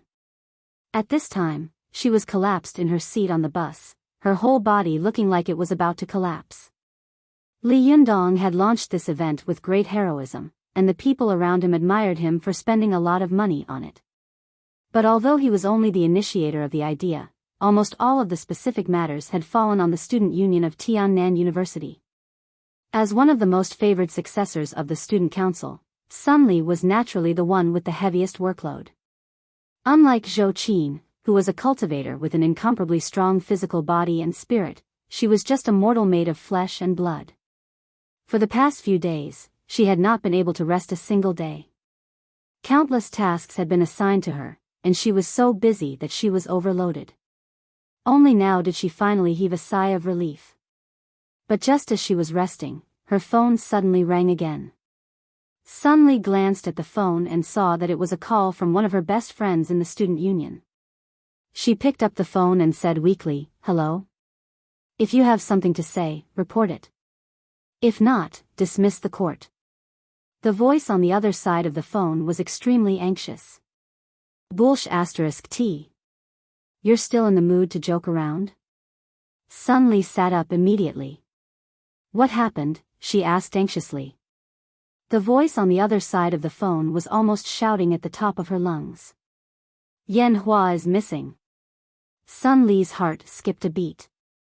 Her eyes widened. When thousands of students were traveling together, the most difficult thing to manage was managing their movements. The slightest mistake could lead to an embarrassing situation where they got lost, especially when there were many students who, on a whim, would form groups of 3 or 5 to explore Mount Longhu on their own. It was rare for them to get lost and disappear. Sun Li had been tormented for a long time. But Sun Li had never imagined that something like this would happen to the current student union president. She was both shocked and angry. She couldn't help but raise her voice. How could this be? Her voice was sharp and clear. The driver jumped in fright and instinctively slammed on the brakes. The students on the bus were also frightened into silence. All of them turned to look at Sunli. Sunli listened to the conversation on the phone for a while. After hanging up, she raised her head and looked left and right.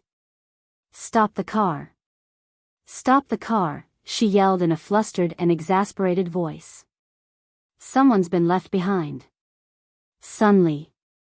Our car has already stopped," one of her classmates whispered to her in a timid voice. "Then hurry up and drive it back." Sunli yelled in annoyance. You're tuning into the Biyao's Wuxia Chronicles YouTube channel. Don't forget to subscribe and join us on this journey to catch the most captivating stories.